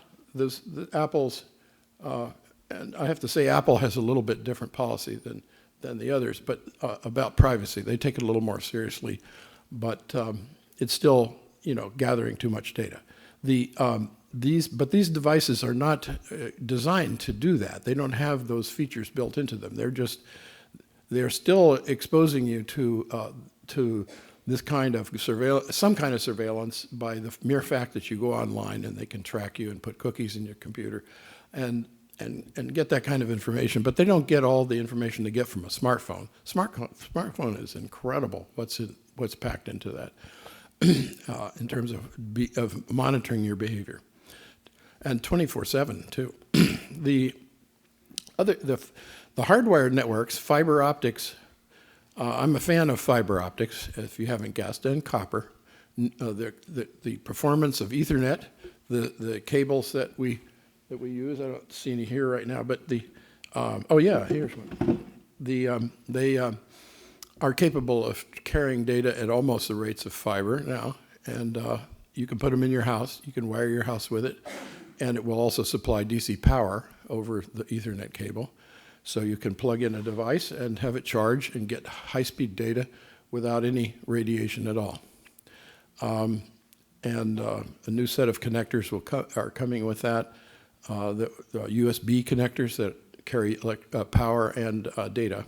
And so it's possible to wire schools and your homes and offices with even better performing networks. The wired networks, the fiber particularly, will always dramatically outperform any wireless technology. And don't let anyone tell you otherwise. That's not true. Fiber, because the wireless technologies all depend on fiber anyway. And I'll talk about that in a minute.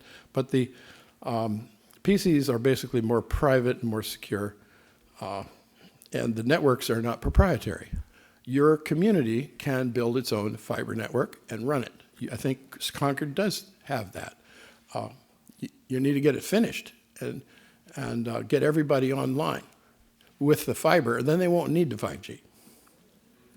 Now, the smart meter. Let me talk about that for a minute because I know that's up on your mind.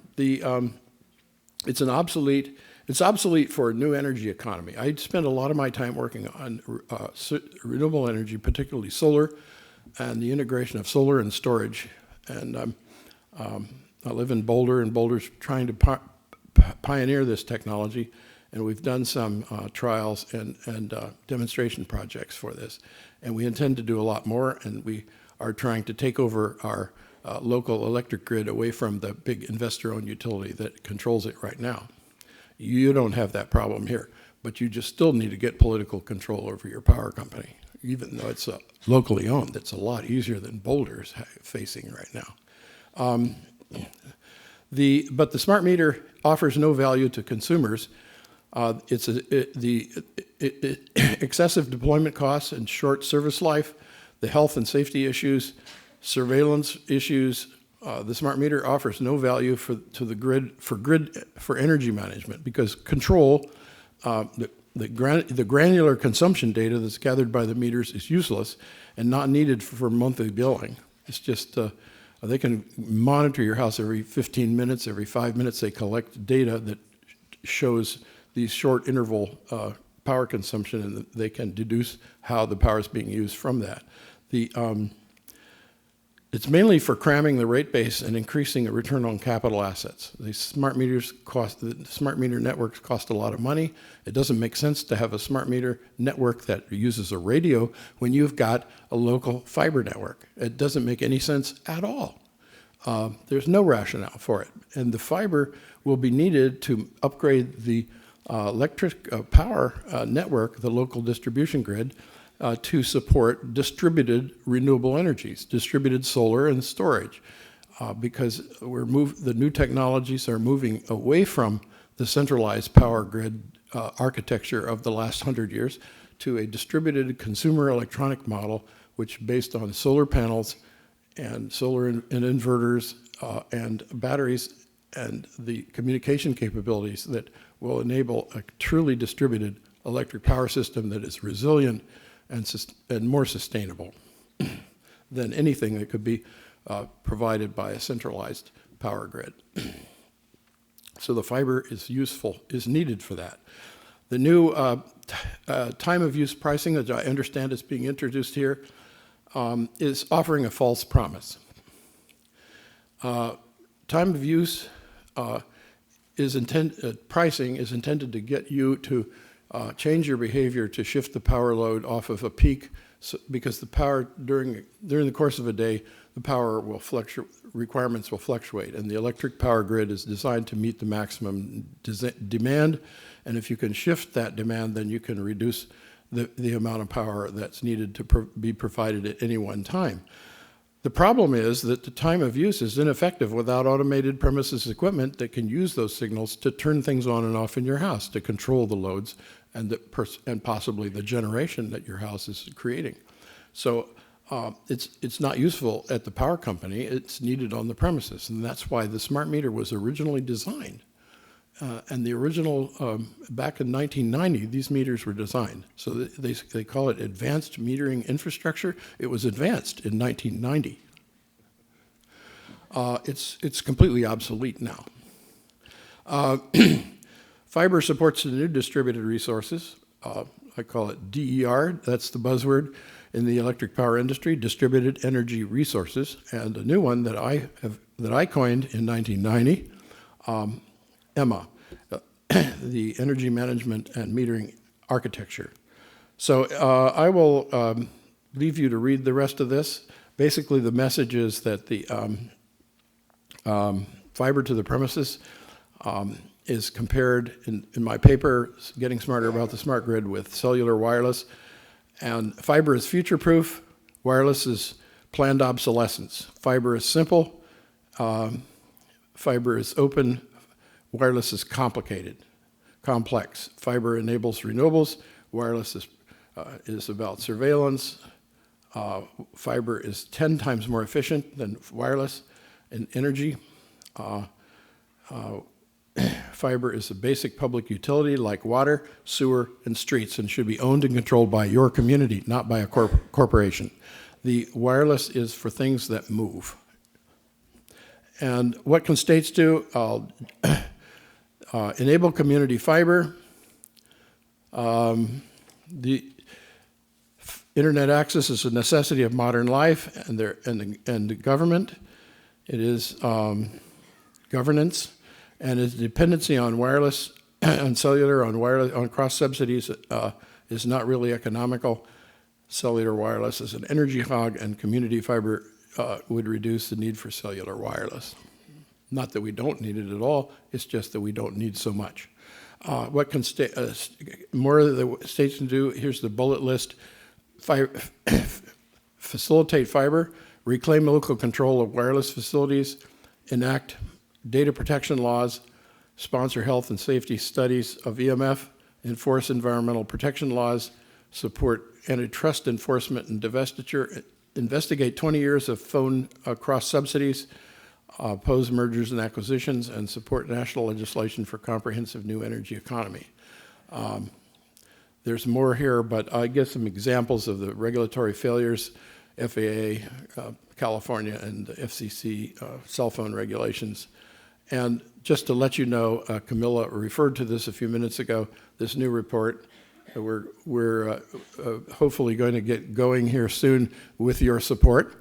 I'll leave you with this. This is happening in Massachusetts. There is an interesting website, a person that I've spoken with a lot over the last year who is doing a massive amount of work on drafting laws that are appropriate to Massachusetts. Here's two of them right here, S207 and S1273. You can get these links off of the slides. So thank you for your attention.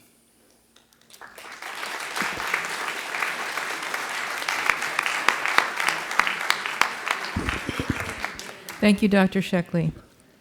I'm now pleased to introduce Cece Doucette. She is the co-founder of an organization, Wireless Education. Ms. Doucette has facilitated safe technology practices in schools and works actively with Massachusetts state legislators to introduce bills on wireless radiation and public health in Massachusetts. Ms. Doucette will present what protective bills are proposed in Massachusetts and how other states, including New Hampshire and Oregon, are addressing protecting their citizens from wireless radiation. She will also address what is happening internationally and highlight what some towns in Massachusetts are doing proactively while public policy catches up with the science. Welcome, Cece.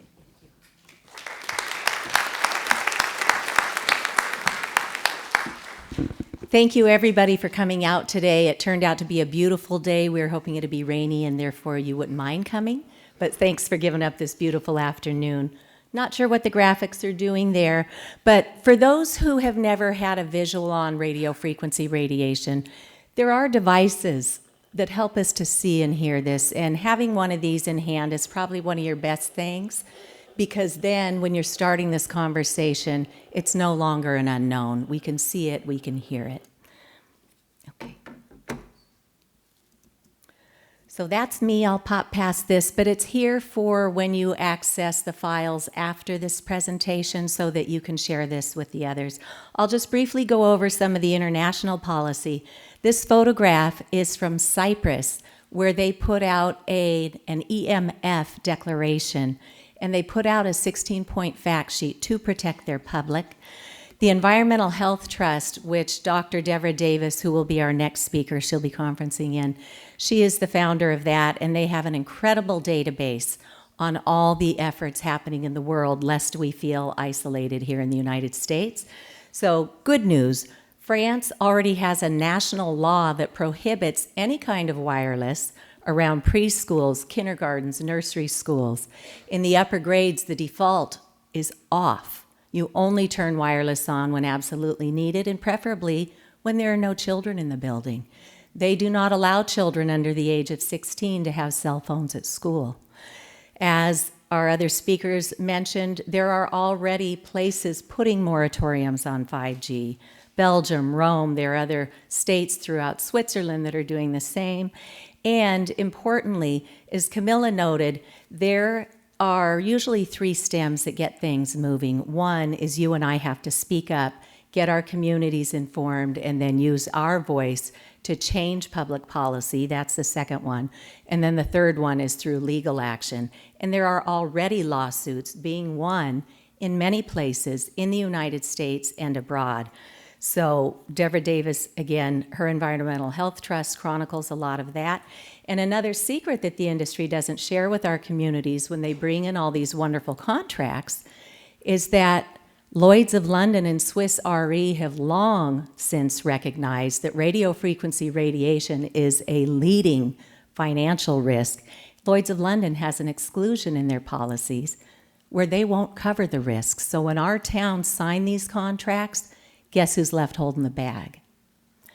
And As others have said, our international scientists, not just, any old scientists, hundreds who have devoted their lives to researching radiofrequency radiation impacts, put forth an international appeal to the World Health Organization, the United Nations, and all of its member states in 2015. And for the last 5 years, we've been asking, well, what are they doing? In 2020, the World Health Organization has now put a call out for a systematic review of the radiofrequency impacts on cancer, reproduction, cognitive impairment, symptoms, oxidative stress, pain, burns, cataract, and those heat-related illnesses. So they are finally starting to take some movement on this. But how long might that take? In 2011, they declared this as a Group 2B possible human carcinogen, and now we know scientifically it does cause cancer. So don't wait for public policy to catch up, but at least they're finally starting to take these steps in the right direction. Let me go back.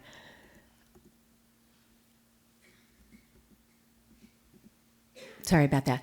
One of the measures that I am so pleased to share with you today was actually initiated by a woman who's with us today from New Hampshire.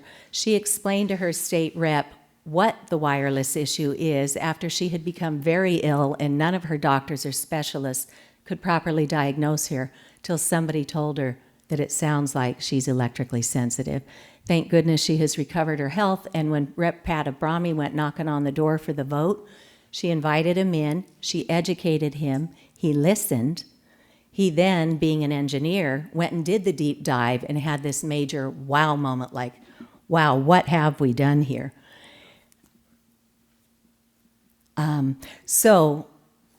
Apologies.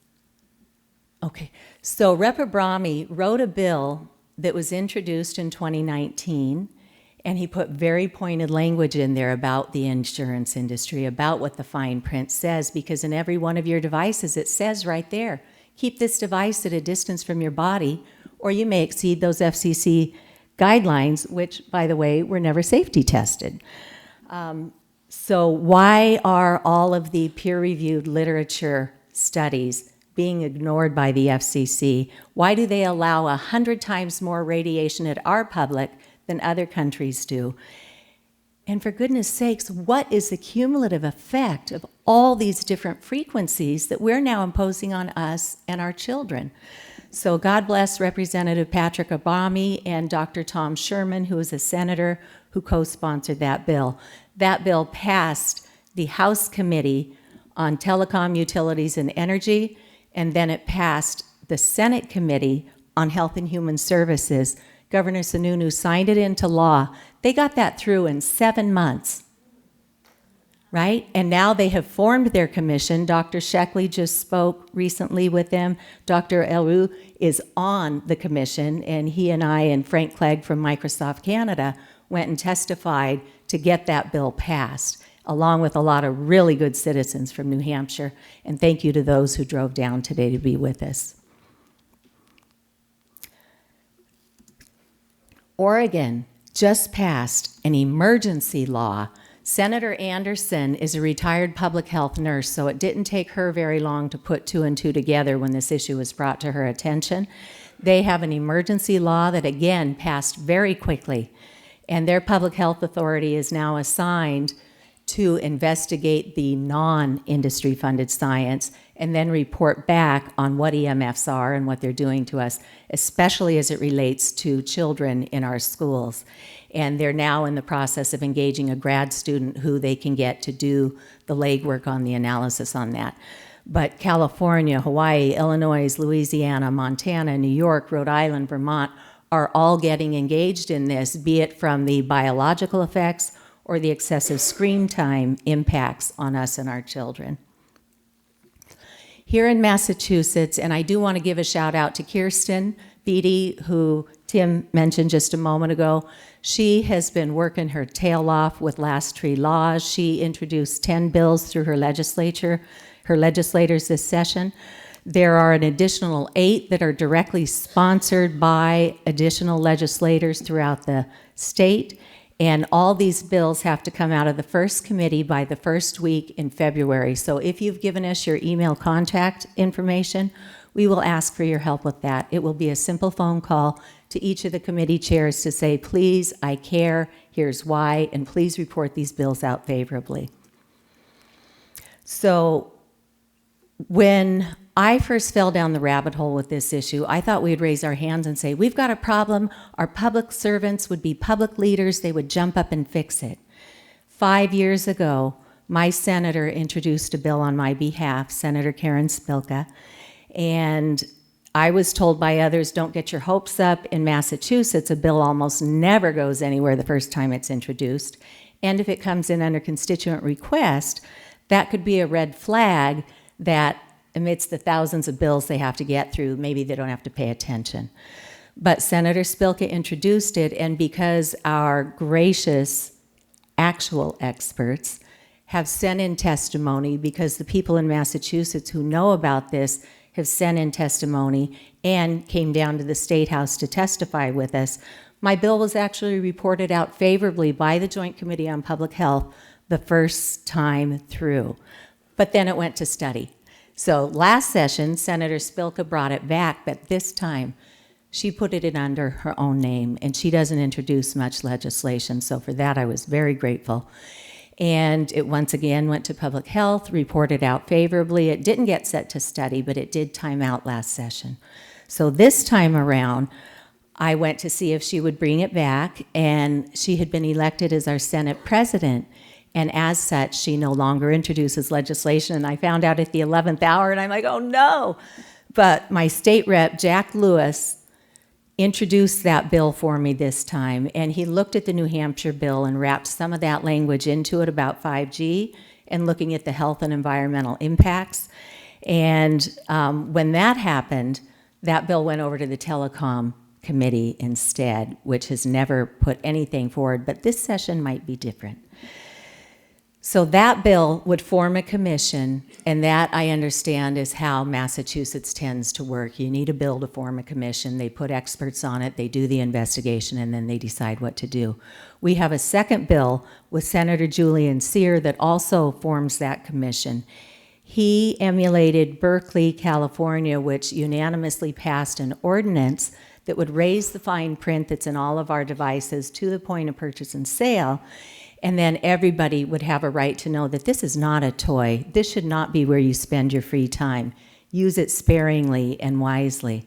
So his bill was first introduced last session, and because of all the education we've been doing, they actually assigned a research analyst to this topic that did the deep dive last session.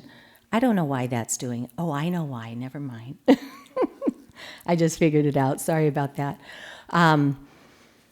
When the Joint Committee on Consumer Protection got Senator Sears' bills, they did the deep dive.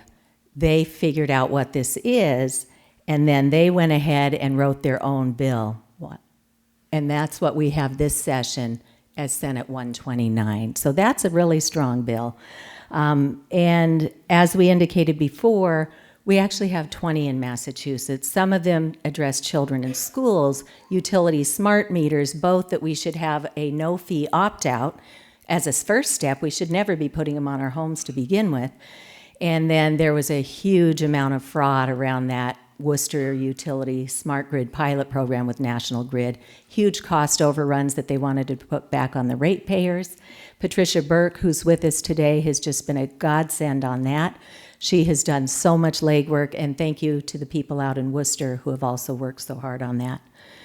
Product labeling, give people the right to know. Safe libraries, Kirsten's bills are trying to help us get our children protected wherever they go. Healthcare training's another big one, but we did have the first major U.S. EMF conference in September out in Santa Cruz, California, for 15 CMEs, continuing medical education credits. That EMF conference, the videos are now available. Anybody can go purchase those now.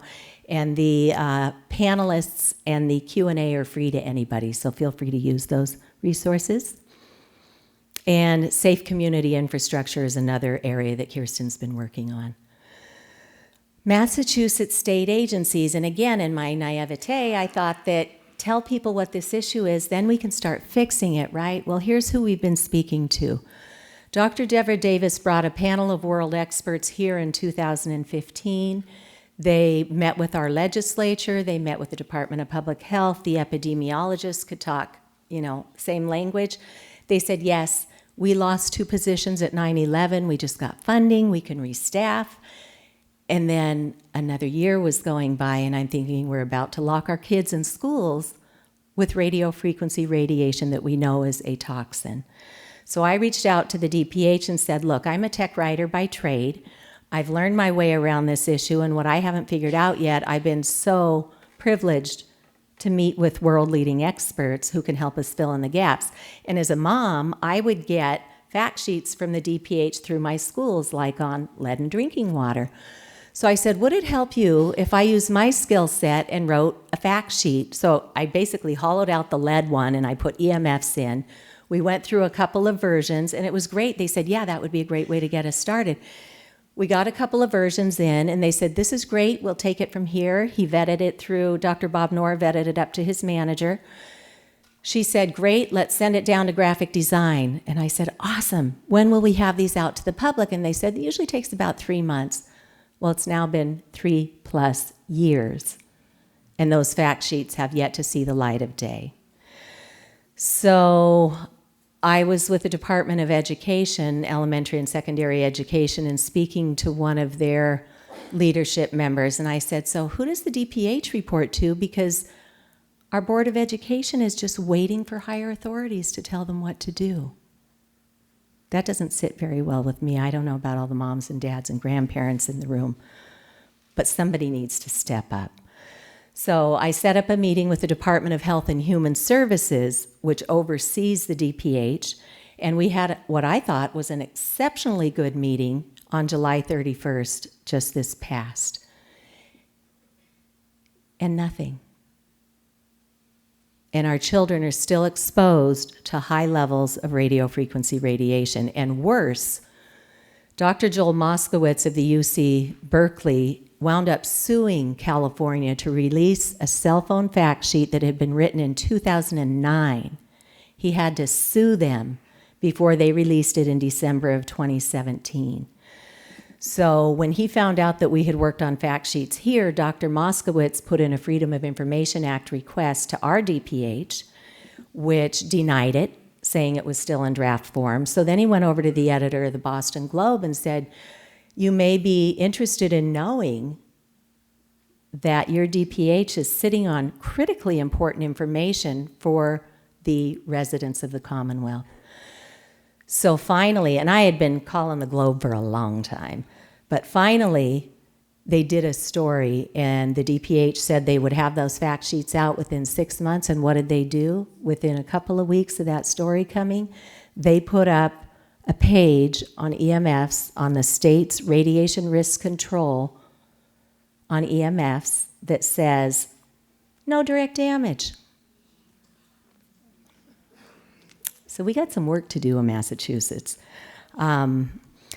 So the Department of Public Utilities, Patricia Burke had let me know that there was going to be a hearing on that fraudulent activity with the smart grid.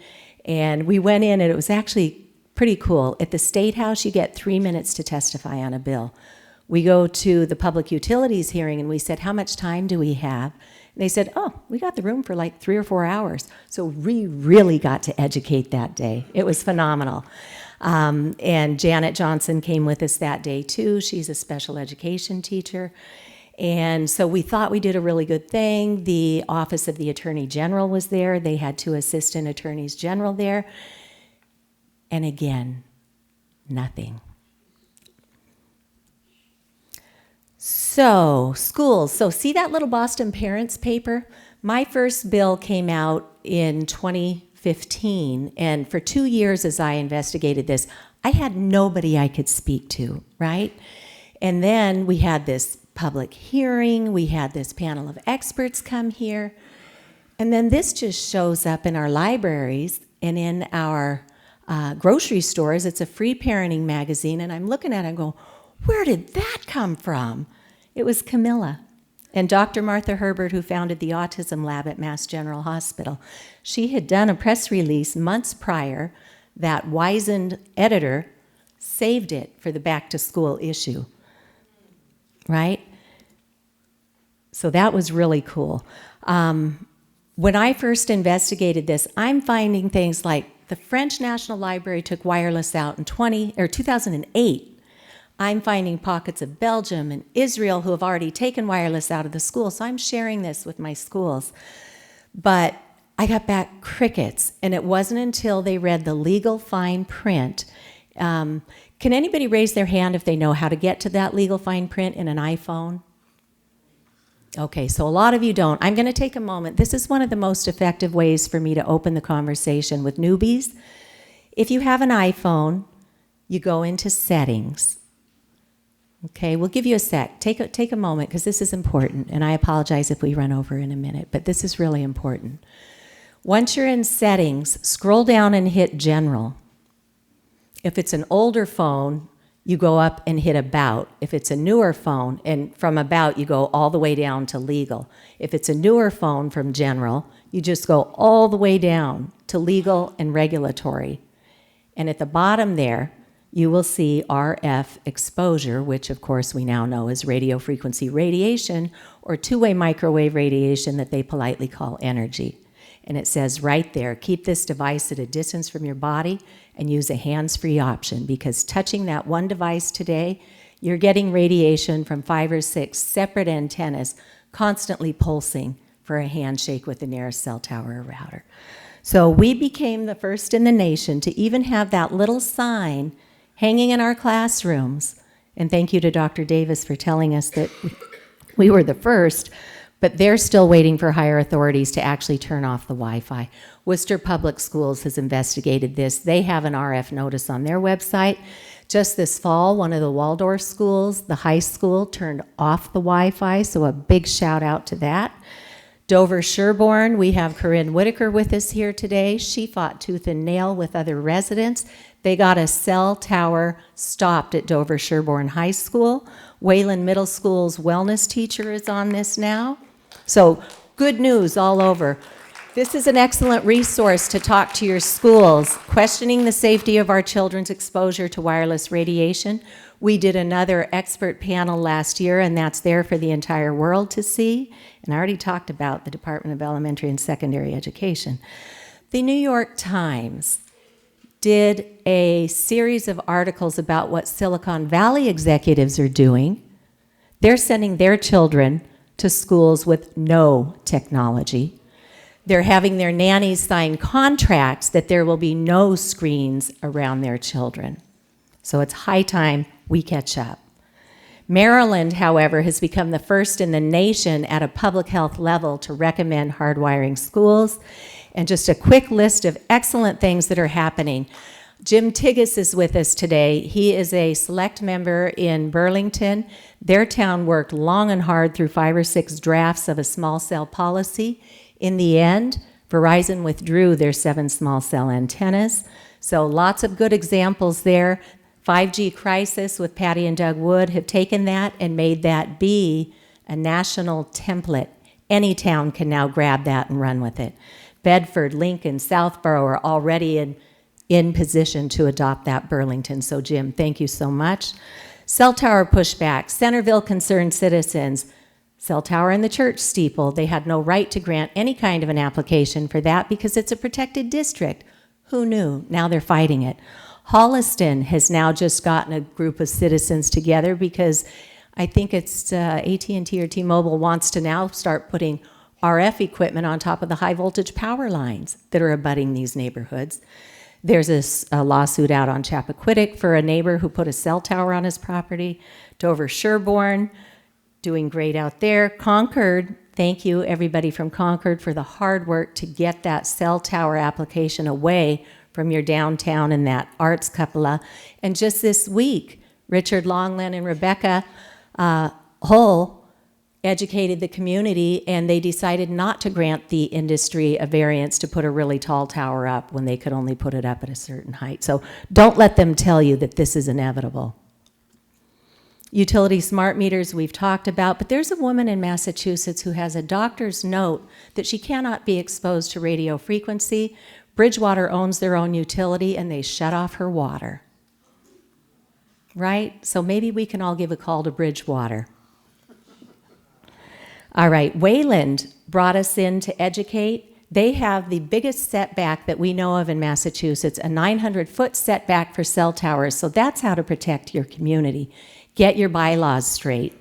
And they voted not to let the smart water meters in.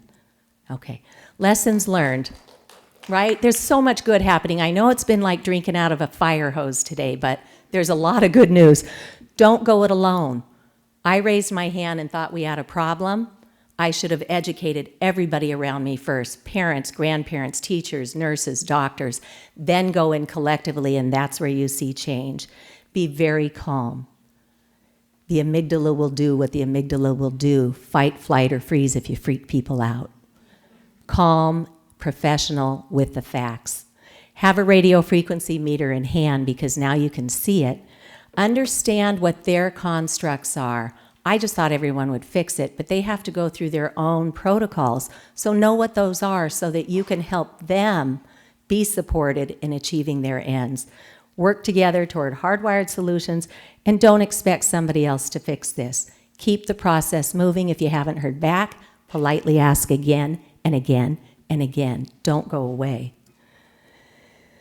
Okay, so I'm very pleased to announce that we have just launched Massachusetts for Safe Technology. A number of us in the room have been meeting on a monthly basis. We do a monthly conference call. If you would like to be involved in that and keep abreast of what's happening and give information to what's happening with you in your town, go out to Massachusetts for Safe Technology or ma4safetech.org, and we'll give you action items you can do. And nationally, please sign up with 5gcrisis.com. They're the ones who took the Burlington Ordinance and made it accessible to everybody. They've got a whole toolkit of things to use in our communities, and they'll go to DC to our federal legislators and take it with our voices there. 5G Crisis Awareness and Accountability Summit, Josh Del Sol pulled 40 experts together for interviews. Anybody can access that content to continue your knowledge on this, and you can have it free for 7 days. Generation Zapped, if you haven't seen it, get your friends and families together. You can now download it online or buy the DVD. And there's cards for our nonprofit wireless education. We have built the training. We have courses that your schools, adolescents through adults, can take for a half an hour. We have the training, same for corporate safety. Thank you very much. I'm closing. I just want to tell you what my fortune cookie said on Friday night. Engage in group activities that further transformation. So thank you for being with us today.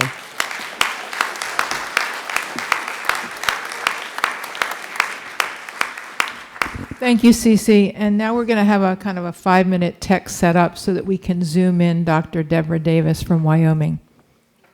But don't leave.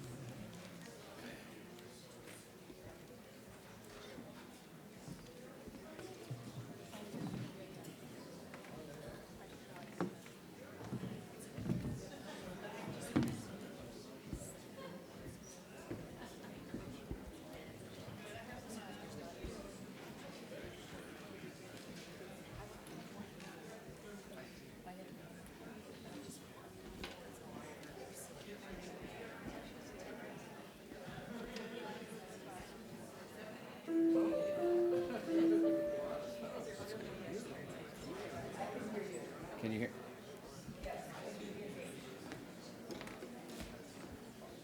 While we're waiting, if anyone has questions and they don't feel comfortable coming up to the microphone during the Q&A, you'll find a 3x5 card at your place. Please write your questions down on the card and get them to one of us.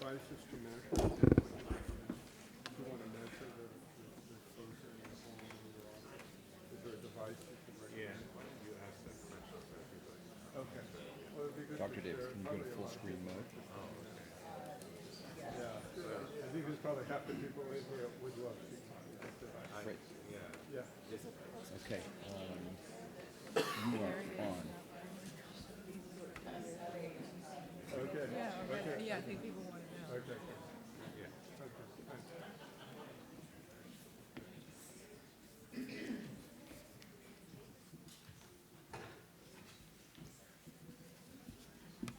You ready to go? Yes. Okay. I'm pleased to introduce Dr. Deborah Davis. Dr. Davis is the founder and president of Environmental Health Trust. She was founding director of the Center for Environmental Oncology and the University of Pittsburgh Cancer Institute, and founding director of the Board on Environmental Studies and Toxicology for the U.S. National Research Council, National Academy of Sciences. She has authored more than 200 peer-reviewed publications, as well as several books, including Disconnect, The Truth About Cell Phone Radiation, What the Industry is Doing to Hide It, and How to Protect Your Family. Dr. Davis, in her talk, Update on the Science on Wireless Radiation and Health, will provide us with the latest scientific research on wireless radiation and our health. Welcome, Dr. Davis.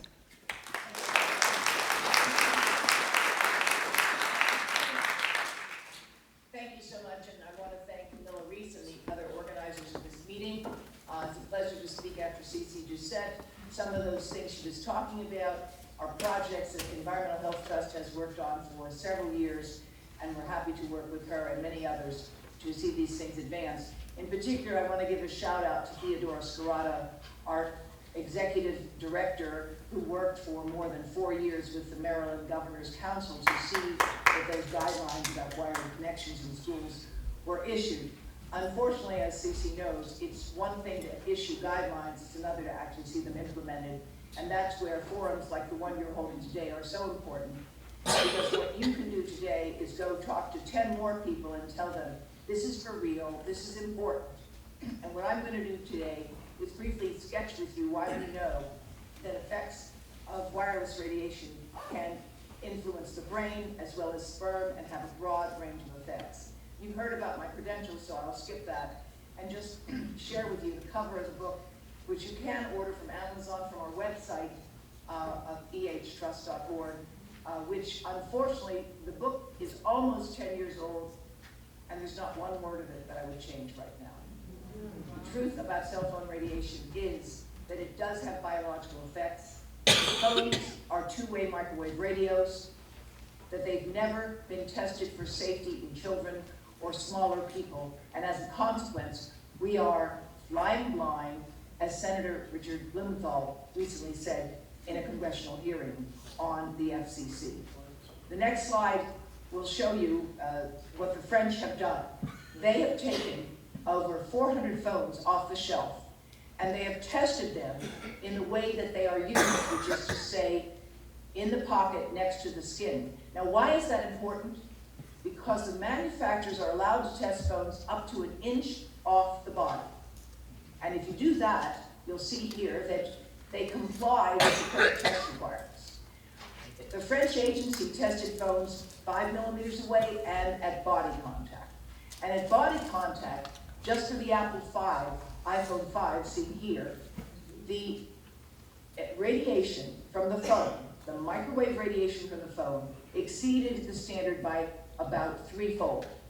And they tested, 9 out of 10 phones that they tested exceeded the standards. And when you apply that to the United States, the levels of exceedance are even greater. This is the French government's national agency, which is devoted to testing and monitoring microwave radiation.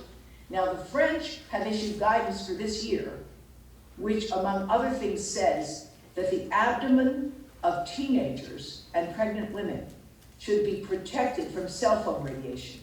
I want you to think about that when you see all of these teens in their tight clothing with the phone stuffed into the pockets, some of which have been conveniently provided for them by the clothing manufacturers. People are not aware, again, that phones are two-way microwave radios, and the closer to a body a phone is, the greater that radiation absorption will be.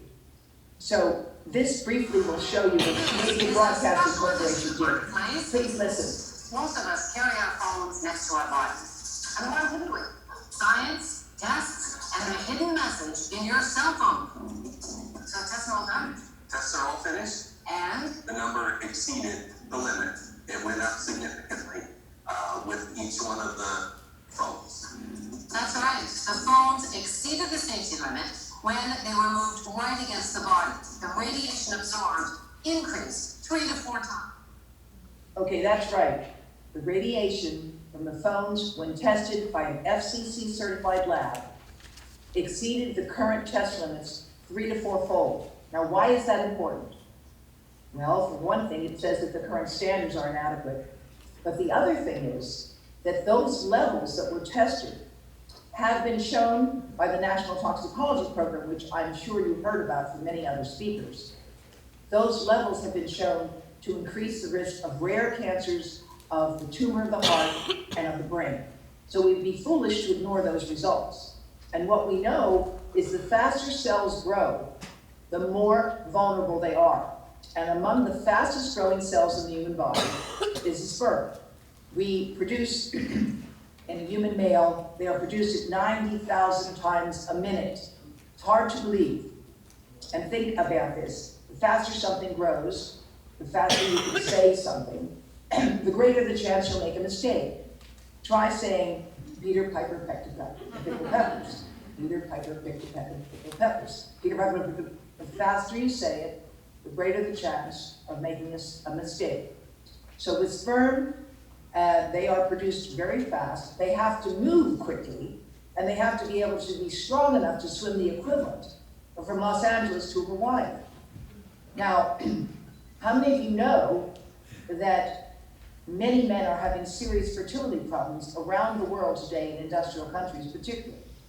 That 1 out of every 5 couples that tries to conceive is not able to do so. There are many factors contributing to the infertility problems that we're experiencing around the world. But one of them is certainly cell phone radiation. One of the questions is that we need the sperm to be the strongest one to fertilize an egg. Why do you think it takes so many sperm to make one healthy baby? At least 250 million. Well, some people have suggested it's because sperm don't know how to ask for directions. But the reality is, you want the fastest, healthiest, strongest sperm to survive. And studies have shown that cell phone radiation interferes with that development. The same for our brain. It grows before birth, it's growing at the rate of 250 million a minute. That's 250 million a minute. And by birth, the brain of a baby contains 100 billion neurons. It's about 1/3 the size of the adult. So think about how much the brain grows in the first 2 years of life. It's quite dramatic. And again, the faster something is growing, the greater the possibility of error. And the brain in particular is not fully myelinated. Myelin is a thick protective sheath of fat that grows around neurons. And when it is exposed to cell phone radiation, myelination itself is interfered with. Now, if we look at all the toxic agents that we know that affect the body, and this schematic is just to symbolize them, everything from paints and solvents to x-rays, and wireless radiation there at the top, all of them have the property of being able to pass through membranes, through barriers. And that is exactly what cell phone radiation does. It disrupts the communication around the cell membrane. And we have many studies that have shown this, which you can find on our website at ehtrust.org. I'm having trouble advancing the slides on my hand. I'm not sure why. There we go. This next imaging shows you the amount of absorption that takes place in the brain of a 6-year-old. And if you watch carefully as it rotates, you will see that the absorption really goes almost entirely through the head of this young child and is highest right at the ear, then going into the temporal and frontal lobes. And this is important because phones themselves have changed and the nature of radiation has changed. Old phones had the antenna over at the top of the phone right here. Newer phones have antennas all the way around here. A paper was just published last week indicating that there is clearly an increased risk of thyroid cancer in those who've used phones the most, and their risk is appearing in younger people. So we have to pay attention to what we're seeing about the exposures that we know about here, and not presume that children are just little adults, and recognize that their skulls are thinner, that they absorb more because they have more fluid inside their brain, and their vulnerability is of course greater because they are young and they are learning. And as I'm sure you've heard, screens themselves can be very addictive for this age group, and the earlier in life you start that process, the harder it is to interfere with it. Now, one example of the negative effects on children has been replicated in studies of teenagers carried out by the Swiss Tropical and Public Health Institute. And they followed up kids 7th through 9th grade and had information from phone records about how often they used a phone for how long. And what they were able to show is significant damage to their memory with the greater use of phones. And references to this and many other things can be found on our website and in these slides. Just 50 minutes of having a phone next to the head, double-blinded, where the person did not know whether the phones were turned on or off, showed a significant uptake right here in the red spot of glucose in the part of the brain with the greatest exposure. Now, why is that of a concern? Because Alzheimer's has been called diabetes of the brain. And when we have agents that are increasing the amount of glucose in the brain, that is, in fact, grounds for concern, as the author of this paper pointed out several years ago. Now, with respect to the testis, as you can see here in this simulation that is produced by my colleague Claudio Fernandez at the University of Rio del Sul in Brazil, this study shows that you get greater absorption here into the penis and the testis with a phone in the pocket. The greatest absorption is into the areas that do not have any protection of bone. And long-term effects on the testis have been demonstrated by studies carried out at the Cleveland Clinic and its counterpart in Australia and India, where they show that men who have used phones the most have the lowest sperm counts. And experimental studies, seen here on the right, that I carried out with colleagues in Iran, we were able to show that control cells, seen here, have nice white borders and boundaries, but the exposed cells, you can see, are compressed and obviously damaged just by the cell phone radiation that interferes with the barriers. That is why the Cleveland Clinic has advised it's best to keep your cell phone as far from the testis as you can. They believe it's implicated not only in reduced sperm count, but in other damage to male reproductive health, including impotence. That is why at Environmental Health Trust you can find our safety cards on our website that you can download. This is one side, and the other side gives you scientific information about studies that have been done showing damage. We also have cards available for downloading on how to protect and why to protect the young breast so that phones are not stored directly on the body. What we can tell you, though, is that sleeping in the dark is extremely important to protect against damage from EMF. Because when we sleep in the dark, we naturally produce a hormone called melatonin, which has the function in the body of repairing damage. Now, just being alive, breathing, being exposed to oxygen and sunlight, we will get some damage to our DNA. But melatonin and fat, seen here as, this was omega-3 fatty acids, produce less damage. These are control brain cells that were not exposed to anything. And you see there's a number of them and they have boundaries themselves. These are EMF exposed, and you see here more openness, more damage. And then when you add the melatonin, or when you add the omega-3 fatty acid, we do not have these large white channels opening, indicating breaking of the barriers of the membranes. So there is evidence of protective effects from melatonin, sleeping in the dark, and unplugging at night, and from a diet that includes omega-3 fatty acids. The American Academy of Pediatrics has been a leader in recommending that children under 2 not have any screen time. And they have recently reaffirmed those recommendations, as have other groups, recognizing the damaging effect both socially, psychologically, and of course, in terms of the capacity of the agents of wireless radiation to stimulate dopamine, which is what we get for the pleasure center. So this list here tells you some of the things you can do that have been recommended by these organizations and others. And they include, sorry, this slide is not performing the way it's supposed to. They include very specific recommendations about keeping the phone off the body, not allowing children to use it as a toy, preferring texting instead of calling, using a speakerphone or an air tube headset, and not carrying the phone directly in the body, keeping it on airplane mode when you have to carry it for any length of time.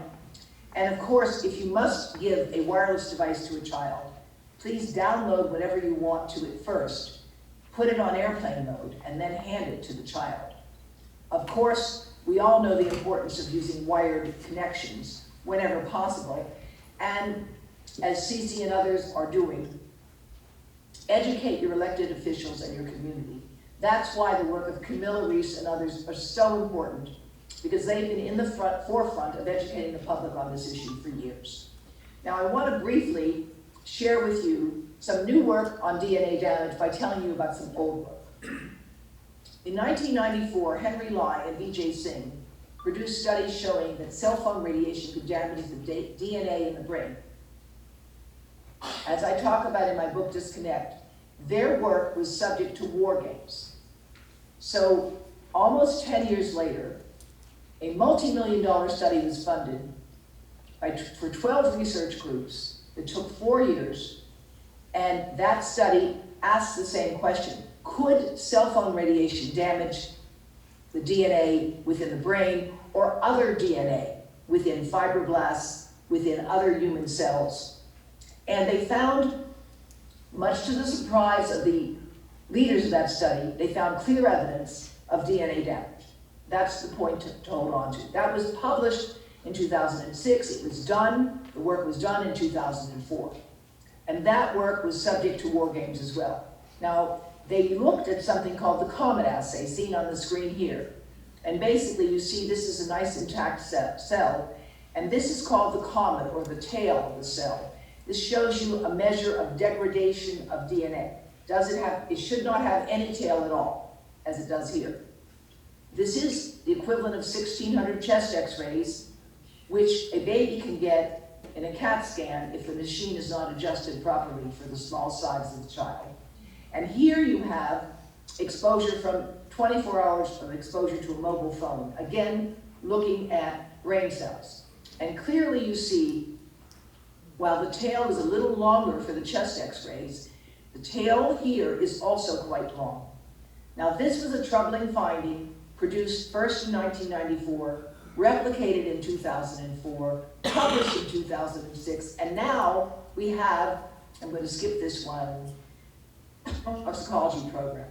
The National Toxicology Program has finally been able to publish their own results on exposure of cell phone radiation to DNA in mice and rats through a whole body study over a period of 2 years.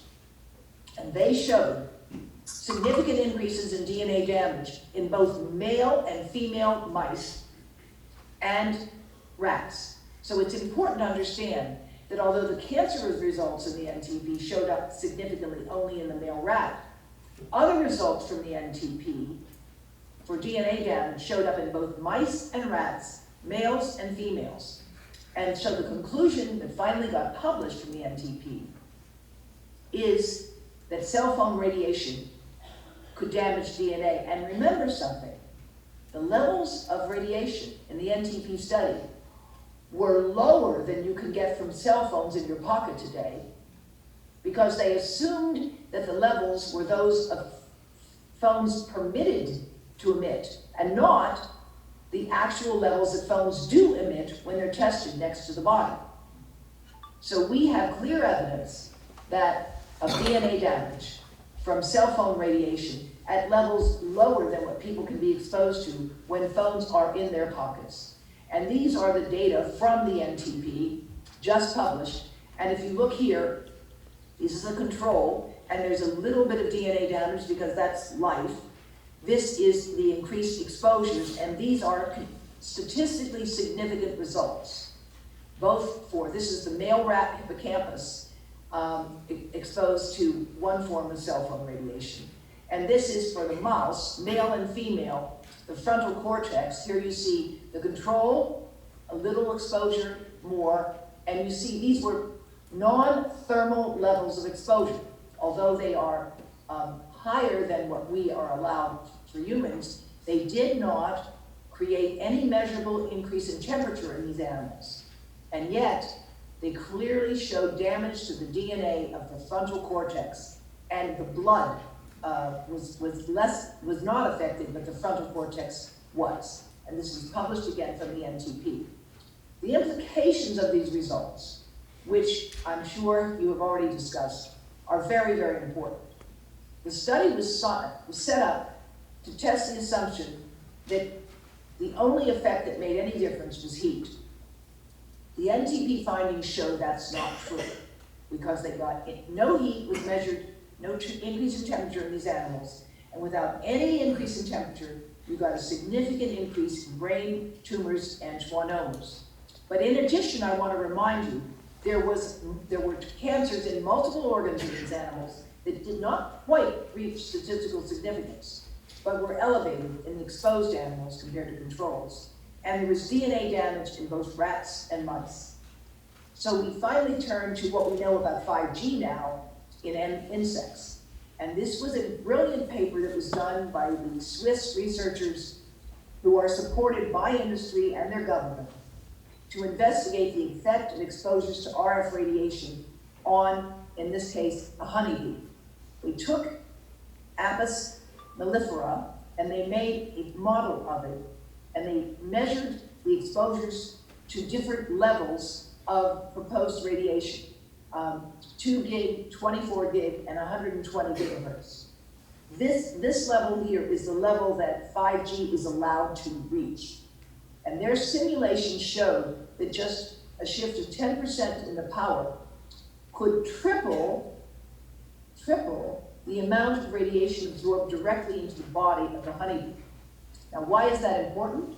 Because, again, as you may have heard, because there are experimental studies that show if you put a phone in a hive and turn it on, the bees will stop doing their job of making honey. Now, lastly, I was asked to address the question of climate change in 5G. And as you can imagine, this is a huge topic. I was honored to be a member of the United Nations Intergovernmental Panel on Climate Change in 2004 that received the Nobel with Al Gore in 2007. And in that capacity, I was able to learn a lot about climate policy and all the things that contribute to it. But for our purposes, the most important thing to understand is this. Smart may not be so smart, because we are increasing efficiency by allowing these devices to have voice and data and photographs and a GPS and all working at the same time. But we're not really increasing the overall efficiency of the network. And what basically, no matter how efficient you may make any smart device, if the demand is growing, which it is, then you're really behind. And that's what seems to be the case for 5G.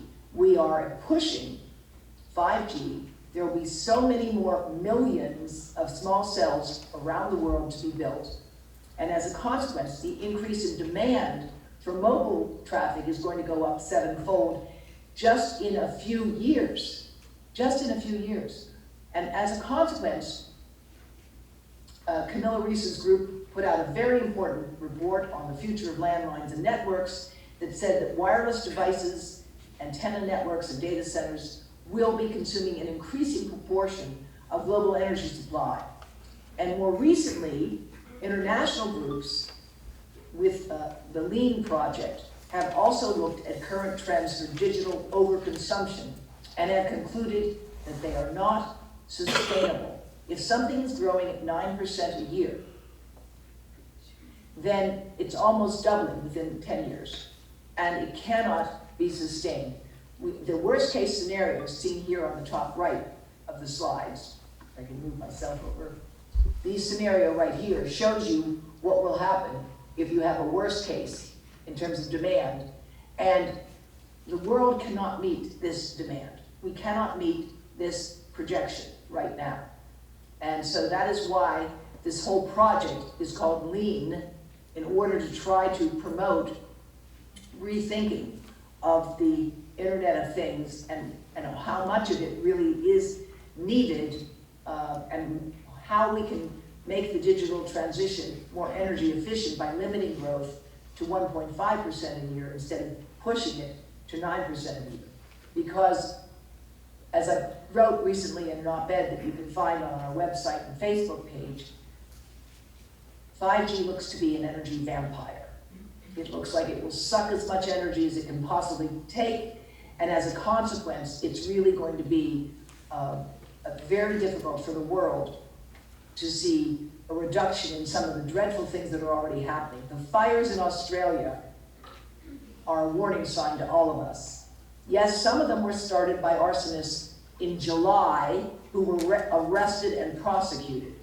But the current burden of these fires now, a half a year later, is clearly a reflection of the drought and the severity of the lack of water and the increase of fuels that is driving these bushfires in Southeast Australia, which has rendered thousands without their homes right now and led to the death so far of a few dozen people. So this is, I think, a warning sign to all of us of what we have to pay attention to.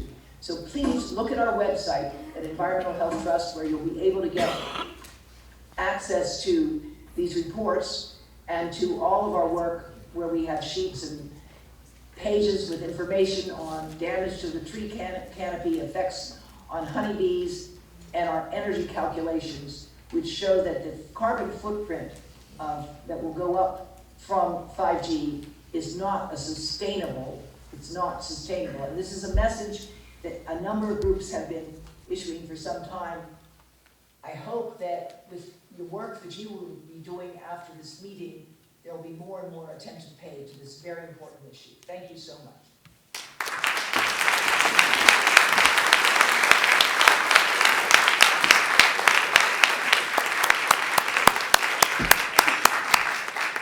Thank you so much, Dr. Davis, and you'll be staying with us as now we move into the question and answer portion of our program. We invite people to come up to the microphone. I understand a number of you have written questions down on 3x5 cards. If someone could get those to me, I'd be happy to ask them. If our panelists can come up to the table.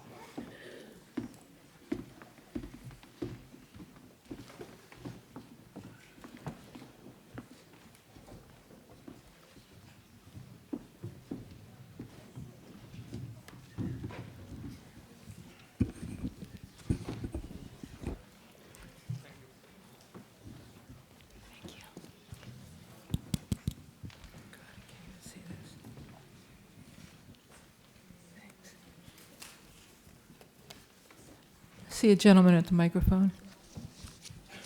My name is Joseph Nazaro. I'm from Winchester. I was head of FACE for Cleaner Environment in Woburn during the period of time of the Harvard Public Health Study, where 21 children were diagnosed with childhood leukemia and a dozen of them died.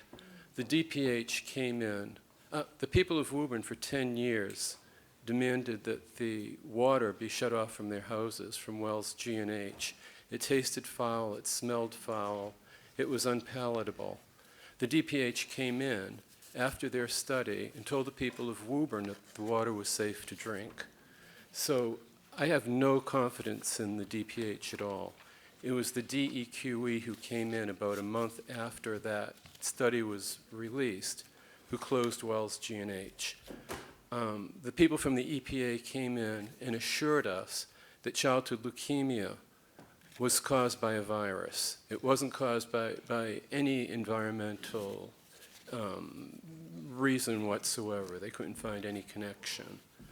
So I have very little faith in the public authorities that are entrusted to protect our public health. As far as H2885 goes, I contacted my state senator, Jason Lewis, and my state rep, Michael Day, who haven't got back to me on whether or not they choose to support that bill. I left 60 copies of a handout outside with that bill on it and the phone number to call to move it from the Telecom Committee to Ways and Means to be funded. If you like, I can give you the phone number now, or you can get it outside. It's written down. I really urge everyone to call to get that bill funded. It's to study the deleterious health effects of 5G and cell phone radiation in general. It's as far as I can see, the only hope that we have in Massachusetts. The Winchester Board of Selectmen are currently meeting on the 5G rollout in Winchester.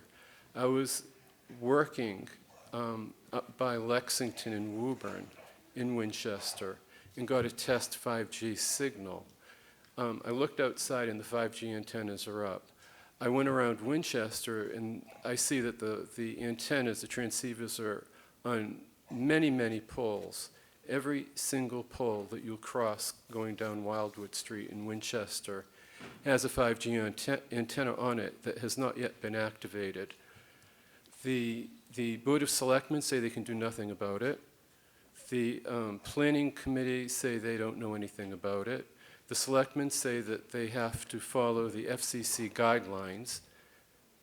The FCC recommends charging $100 for the installation of an antenna on a phone.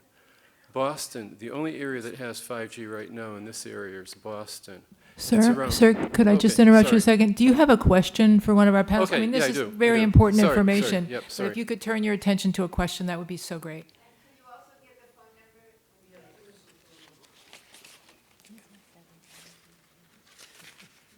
The question is this. I have a smart meter in my house. Well, I have a meter in my house. I'm assured it's not a smart meter. It's an AMR meter. It's a one-way meter, they say. And they don't want to replace that meter with the old mechanical meter. They say the mechanical meter gave off a radio signal. Their new AMR meter, which is an Itron Centron, only gives a one-way signal. I have nothing to worry about. I don't tend to believe it. I don't think it's a smart meter, but I don't think it's a safe meter. Can the panel address what this Oh, can I gentleman give the phone number? Whoops. Is this on? It's 617-722-2263, and it's Senator Mike Barrett who heads the committee. The AMR meters aren't any better than the AMI meters. They're all the same. And it's for your purposes, the distinction is irrelevant. Can I also add that we have two main providers of electricity. We have National Grid and we have Eversource. National Grid does offer an opt-out program. You would need to pay for that analog meter to be reinstalled, and then they will bill you a certain amount, maybe $11 or $13 a month. Eversource, however, does not offer a smart meter opt-out program, which is what one of the other bills is that Senator Michael Moore has.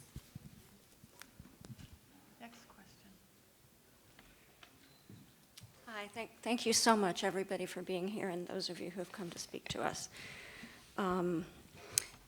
If we turn off the Wi-Fi in our house or use it only very sparingly, keep the cell phone off except when it's being used, things like that, to reduce the home environment exposure. If you could stand in a little closer to the mic, just bring it up. Yeah. Okay. Thank you. Is there anything we can do besides turning off Wi-Fi in our immediate environment is there anything that we can do that protects us against this soup of radiation that's just everywhere and worse in some spots than others? Are there any devices or anything that are protective?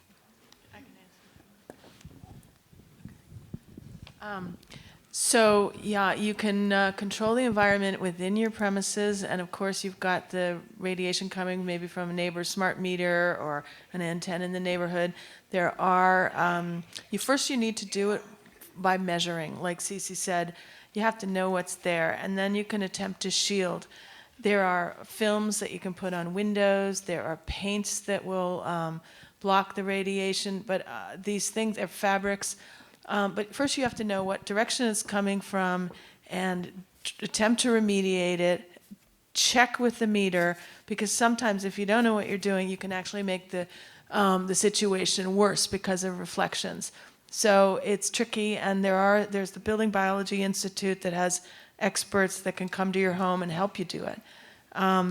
If you want to look at, I have some postcards here where you can find meters, paints, fabrics, and everything if you want to come up afterwards.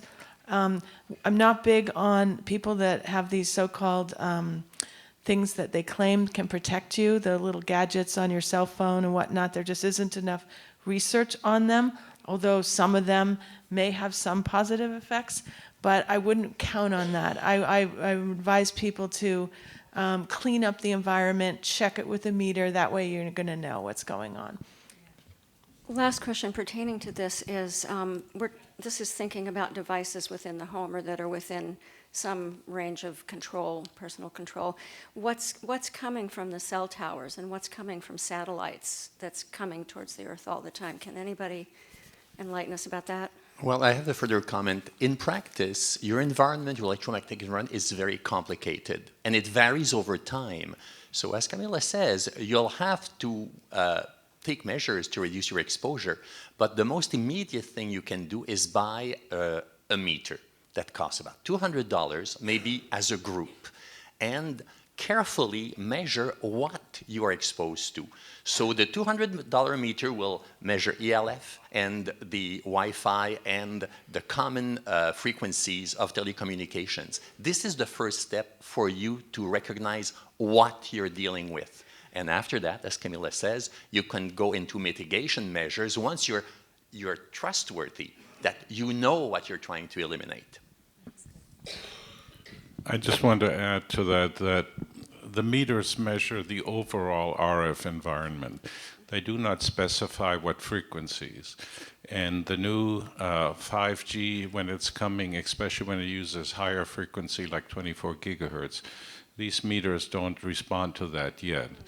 What's coming from the satellites is far away, so the intensity is much, much less. Most of your intensity will come from the devices in the home. Many printers and other things are automatically wireless. That's why you need a meter. This is one meter that's made in Canada. That's pretty good by Safe and Sound Pro. There's the Acoustimeter, but they cost around $400. You can get $200 meters that are pretty good, made in Israel, and you can talk about after what they are. Less EMF is a website that has many, many meters you can go check out as well. And once you've determined that, then you can see how much your neighbors are and educate your neighbors and get the community, if you have an opt-out, to opt out from having a smart meter. In California, we fought for that, and it costs me $10 a month to get an analog meter back. But, you know, my health is worth that. We also have a comment from Dr. Davis. Yes, thank you. Two things. We have a pilot program in Teton County getting underway where we provide meters to the public library that people can check out in order to check their radiation. Because not everyone can afford to purchase meters. And of course, as I believe that was Professor Haru, meters will not detect 5G. There's actually never, the standards for 5G have not been developed, and meters will detect just at the lower bounds of 5G. But more importantly, I forgot to mention something that will be of great interest to the gentleman that mentioned Woburn. And that is that right now, as many of you know, The FCC has announced that they're going to reaffirm the 23-year-old standards for radio frequency radiation for testing phones, and that they will apply as well to 5G. There are many flaws in that proposed order. A number of counties and states are getting together to file a suit against the FCC. And if any of you in this audience are in positions of authority, policymakers with any of the states, localities, or towns that could join with filing a amicus brief, please contact me at info@ehtrust.org so that we can connect you to the attorneys that are working on this particular challenge, which is being developed, obviously, and being developed quickly. Thank you. Oh, and I'd also like to say that Cece was the first to get a meter in a library in Ashland, Massachusetts. Good job, Cece. And then one other thing on the meters are measuring power density. So they're a gauge for the risk, but they're actually not measuring you're not seeing the pulsing and the peaks. And unfortunately, there's some research that shows paradoxical effects where the lower the power, the greater effect on the blood-brain barrier and greater number of neuron death in the brain. And so, power, you've got to understand that the meters are just a gauge. And yeah. Go ahead. The bottom line is there is no safe level of microwave radiation identified in the scientific literature, so we all need to do our part from where we are, educate ourselves, educate those around us, and work together as communities to ensure that we're moving towards safe technology as fast as we can. And I am local. I'm here in Ashland, Massachusetts, so please, if I can help, bring me in to speak to your boards, to help you co-host a screening of Generation Zap, to speak at your professional conferences. We have the resources, we have the education tools, and we certainly have the science. So after your head stops spinning, after you freak out and notice where all this stuff is, let's just start working toward solutions one step at a time. Okay, and so to give equal opportunity to people who put their questions on cards, I'll address this to all of our panelists here. If Wi-Fi radiation has a negative impact on our health, why do we develop the Internet of Bodies and telemedicine to monitor our health? I would like your comments on that. Well, medicine is very interested, conventional allopathic medicine is very interested in monitoring more factors for prevention. And so not being educated, and many physicians are not literate on the harm of EMFs, electromagnetic fields, so they have embraced this technology. Often this is happening from Silicon Valley because Stanford is really big on this and many other ones. And we really have a knowledge gap here, and that's, I think, part of the reason why now everybody has Fitbits and all kinds of things to monitor all things. And Facebook, and other companies will soon be able to monitor your emotional state from your face, facial recognition, and many other things. We're going to come into a surveillance society, and medicine is deeply involved in that, and we need to educate our doctors.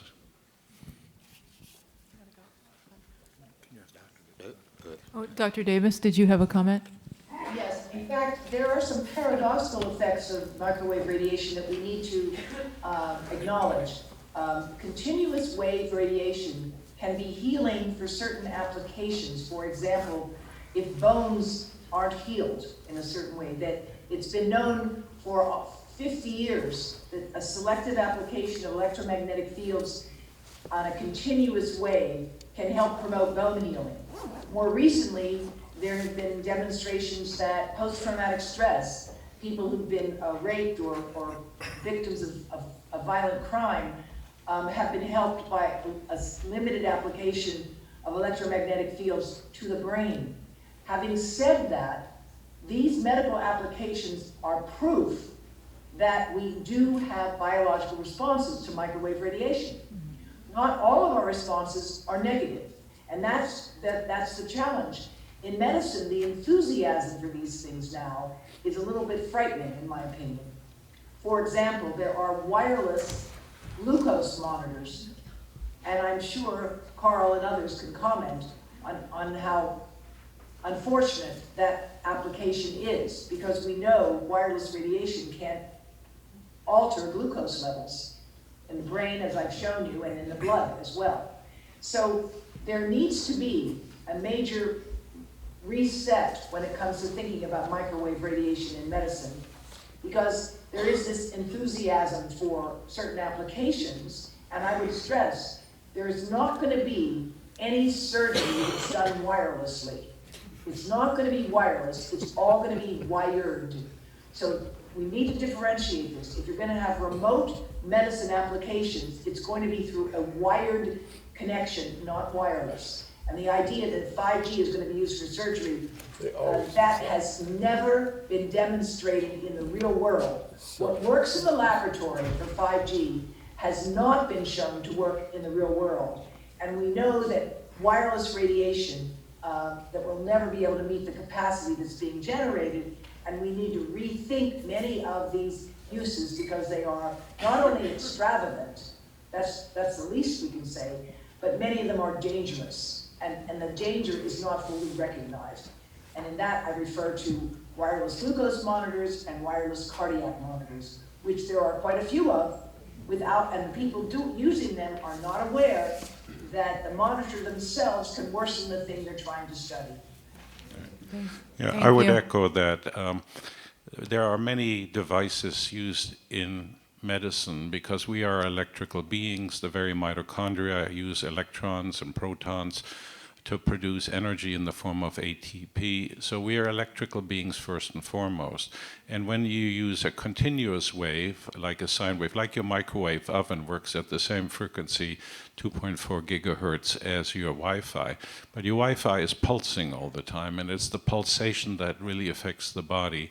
And now as we're going up in the frequency as the carrier, which is the 5G in the higher bands, the pulsations will increase proportionately more. That's how we get more bandwidth to allow all the things that they're promising they can do with more data transfer. So yes, there's much need for studying all these devices, but nowadays 5G or wireless devices are put in almost everything because it's what people believe will make them freer, untethered to wires, and that's the convenience factor, but that has this great health cost, right? Thank you, Dr. Merritt. Let's move on to our next questioner. So I'm a scientist, and I firmly believe that science can help solve this dilemma that we're in and help educate people, etc. So my question is, considering there's so much scientific evidence for harmful effects of 4G and 5G, why is it that most of the people that I ask who are not professionally involved in this field say, oh, I didn't know that cell phones were harmful, part one. Part two is if those consumers are scientifically based and then they actually look at the scientific literature, they walk away with the conclusion that the evidence is inconclusive and contradictory.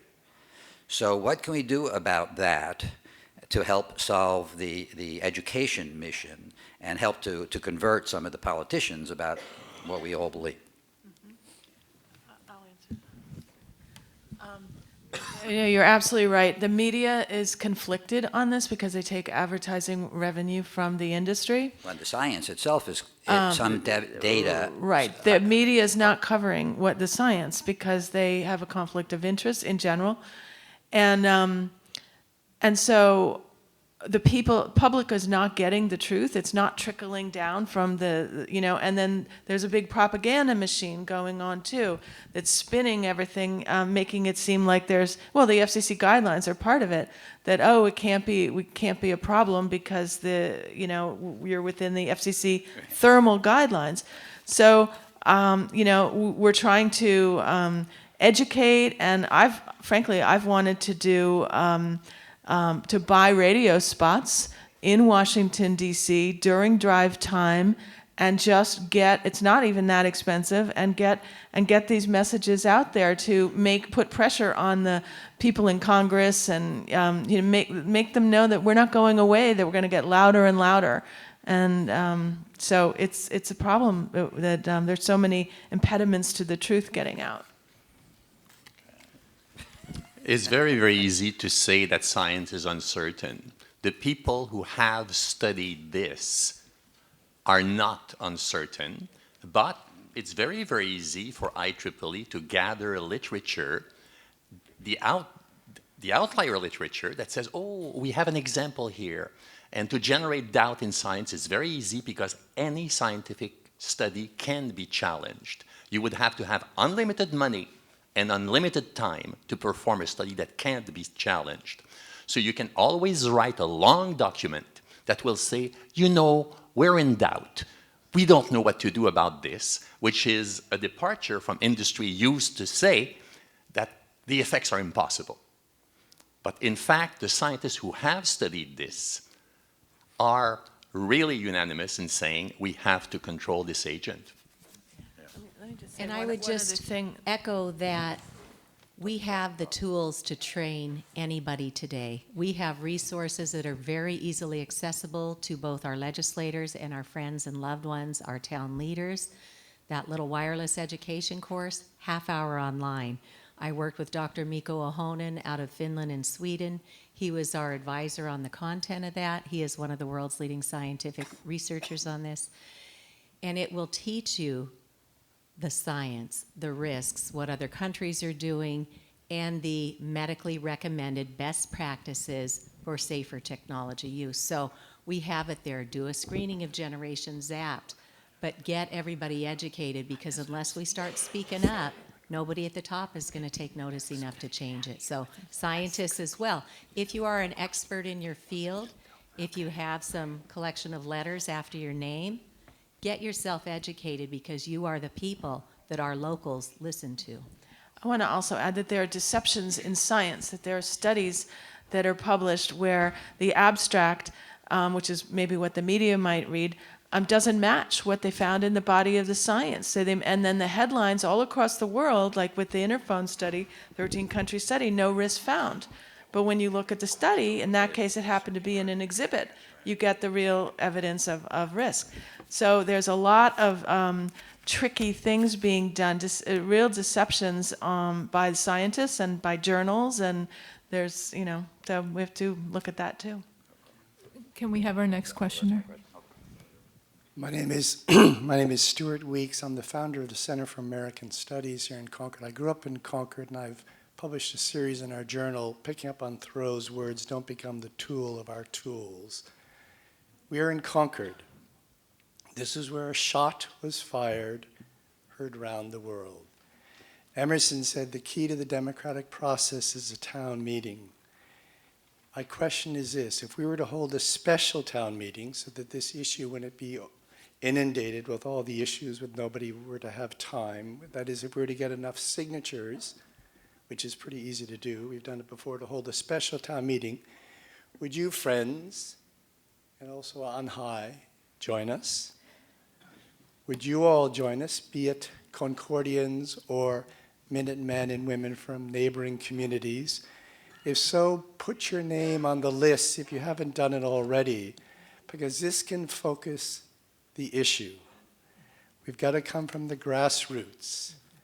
Politics, as usual, is going to be a long and wearisome task, but the special town meeting is the key to the democratic process. I think we can do a lot. So thank you very, very much, and I hope you'll stay with us in that process here in Concord. Thank you, Stuart, and yeah, thank you so much.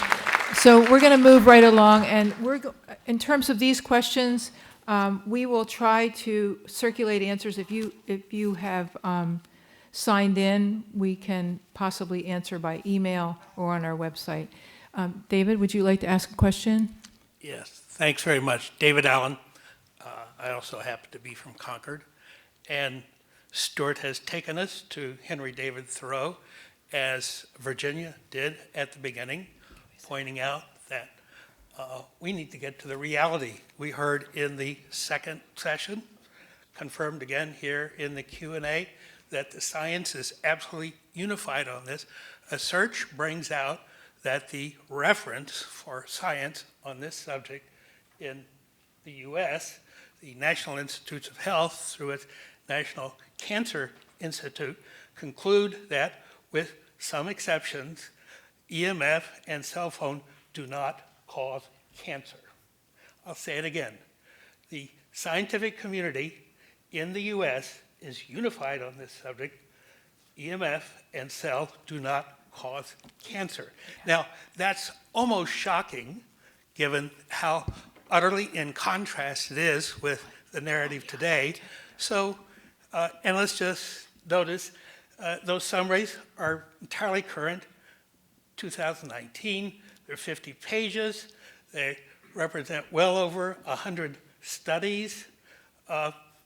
It's utterly solid. That makes it all the more striking. So the question is, since there is this really yawning gulf between this afternoon and this consensus, would it be possible to organize what would be a dialogue across, on the one side, yourselves, and on the other side, the vast number of scientists who say, you're not right. The only way we get someplace is if we talk to each other. I'd like thank you, David.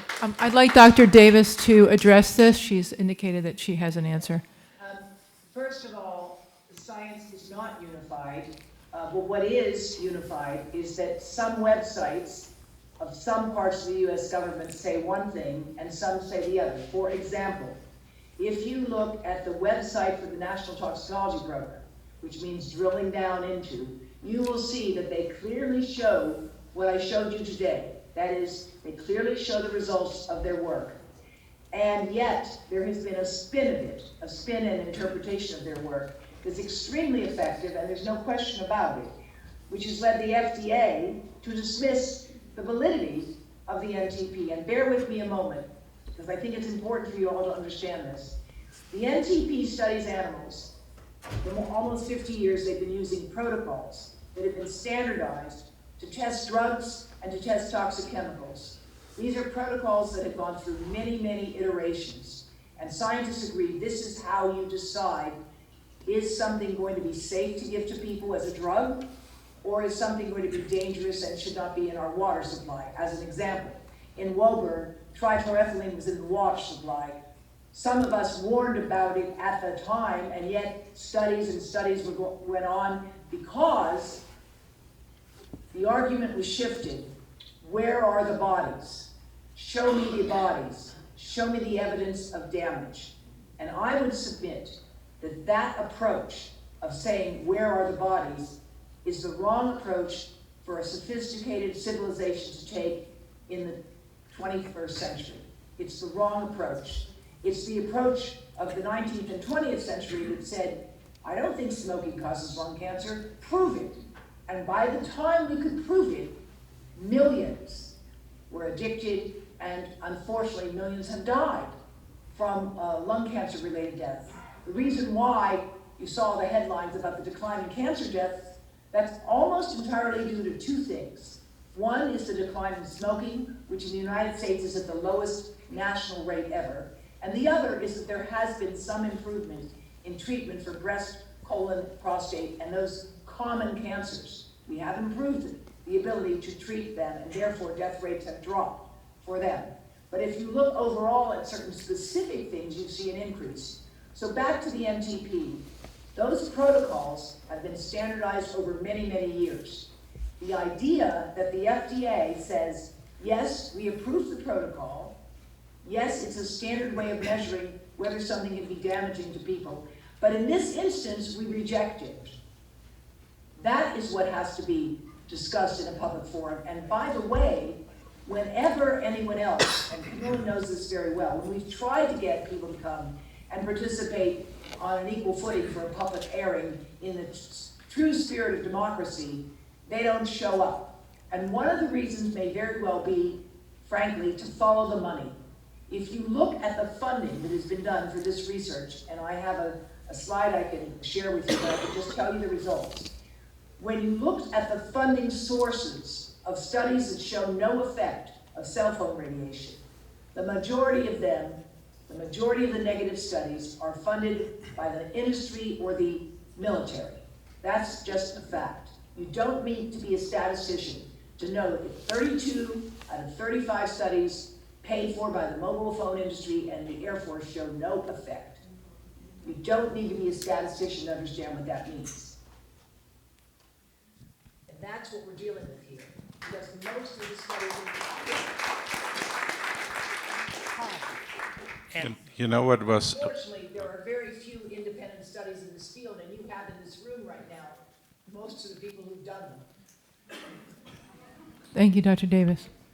I just wanted to add a comment. What shocked me about, the very definitive results of the NTP study is that then the FDA would come out and say, well, animal studies aren't so valid for this kind of condition. Now, that's the very protocols they've set up, and that's how we normally test drugs and toxicology, right? So there are some real issues here, and the primary issue is follow the money and see where it leads you, and that pretty much tells you a lot of the story.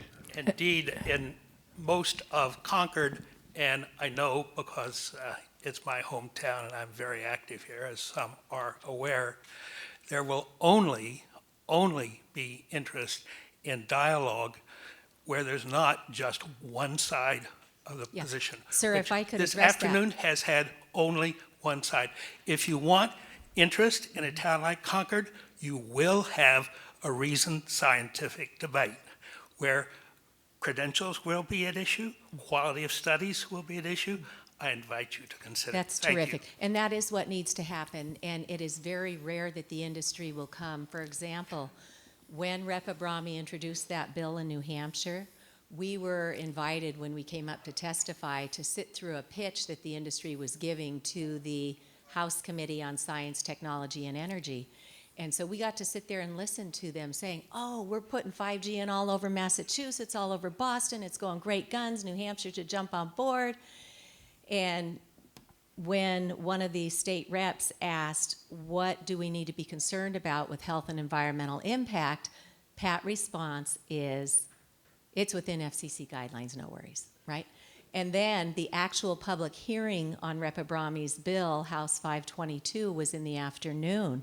Not one of them came to testify, although we knew they were in the room because in New Hampshire they have to wear a name tag that says lobbyist on it. But now Dr. Paul Haru is a member of the commission that was formed to investigate, and they do have the CTIA, the Cellular Telephone Industry Association, which has rebranded itself as CTIA, the wireless industry. They are at the table. So finally, and I think Dr. Haru will state that this almost never happens. So keep your eye on New Hampshire because they are really paving the way, and they're taking good minutes. So you can go right online. If you go out to my website, Understanding EMFs, it's just a simple research repository, and there is a link for bills to other states. And as the minutes are approved in the subsequent meeting, they get posted. And you can read for yourself what the industry's saying, what others are saying, and then you will have perhaps what you're seeking in a balance. In Massachusetts, I happen to be involved with the legislature on more than one legislative initiative. You can have it after me. You should realize that the NTP study is not isolated. Bigger study in Italy confirmed the results. Sir, I'm not the issue here. The issue is the larger audience in a town like Concord in Massachusetts. I've offered you what is essential if there's to be a hearing. I don't want to take further time. Thank you very much. Thank you so much, David. And this will be our last question because we really do have to be out of here by 6. I'm going to try to make this a good one, but it's down at the kindergarten level, because that's what I'm capable of.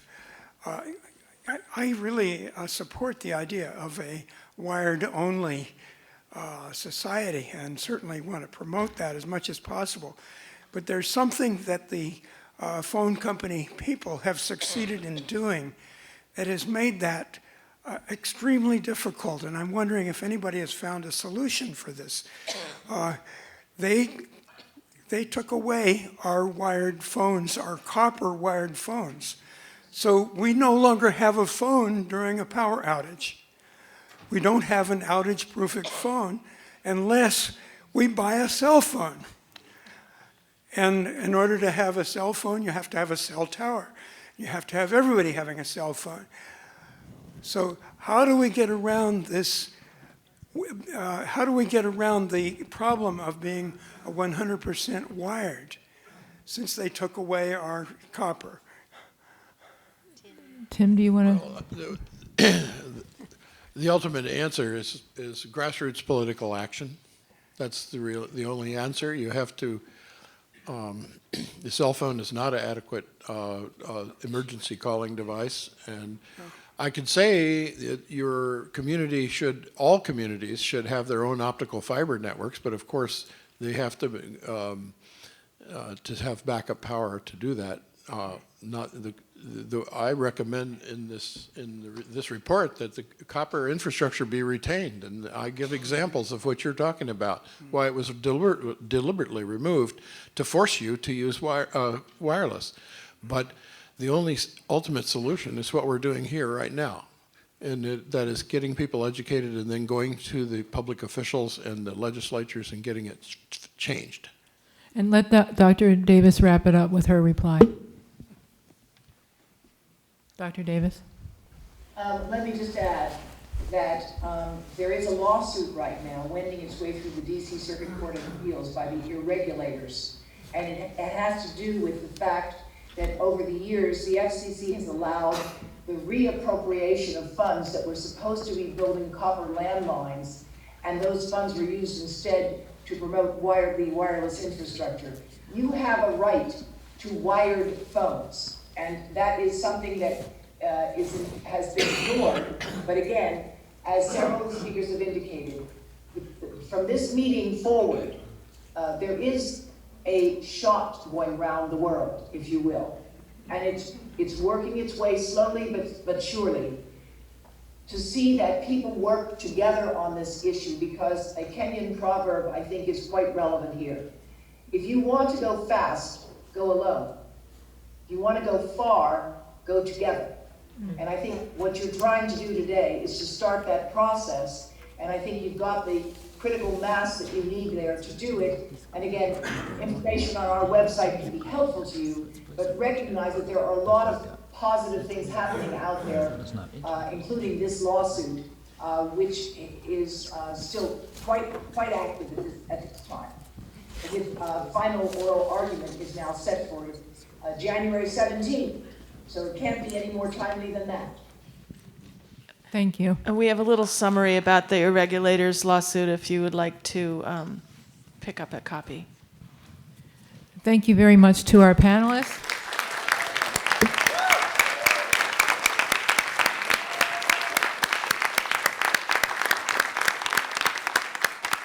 Thank you all for coming. And if you didn't sign in on the way in, please give us your name and email address so we can stay in touch. Where's the one for? Thank you.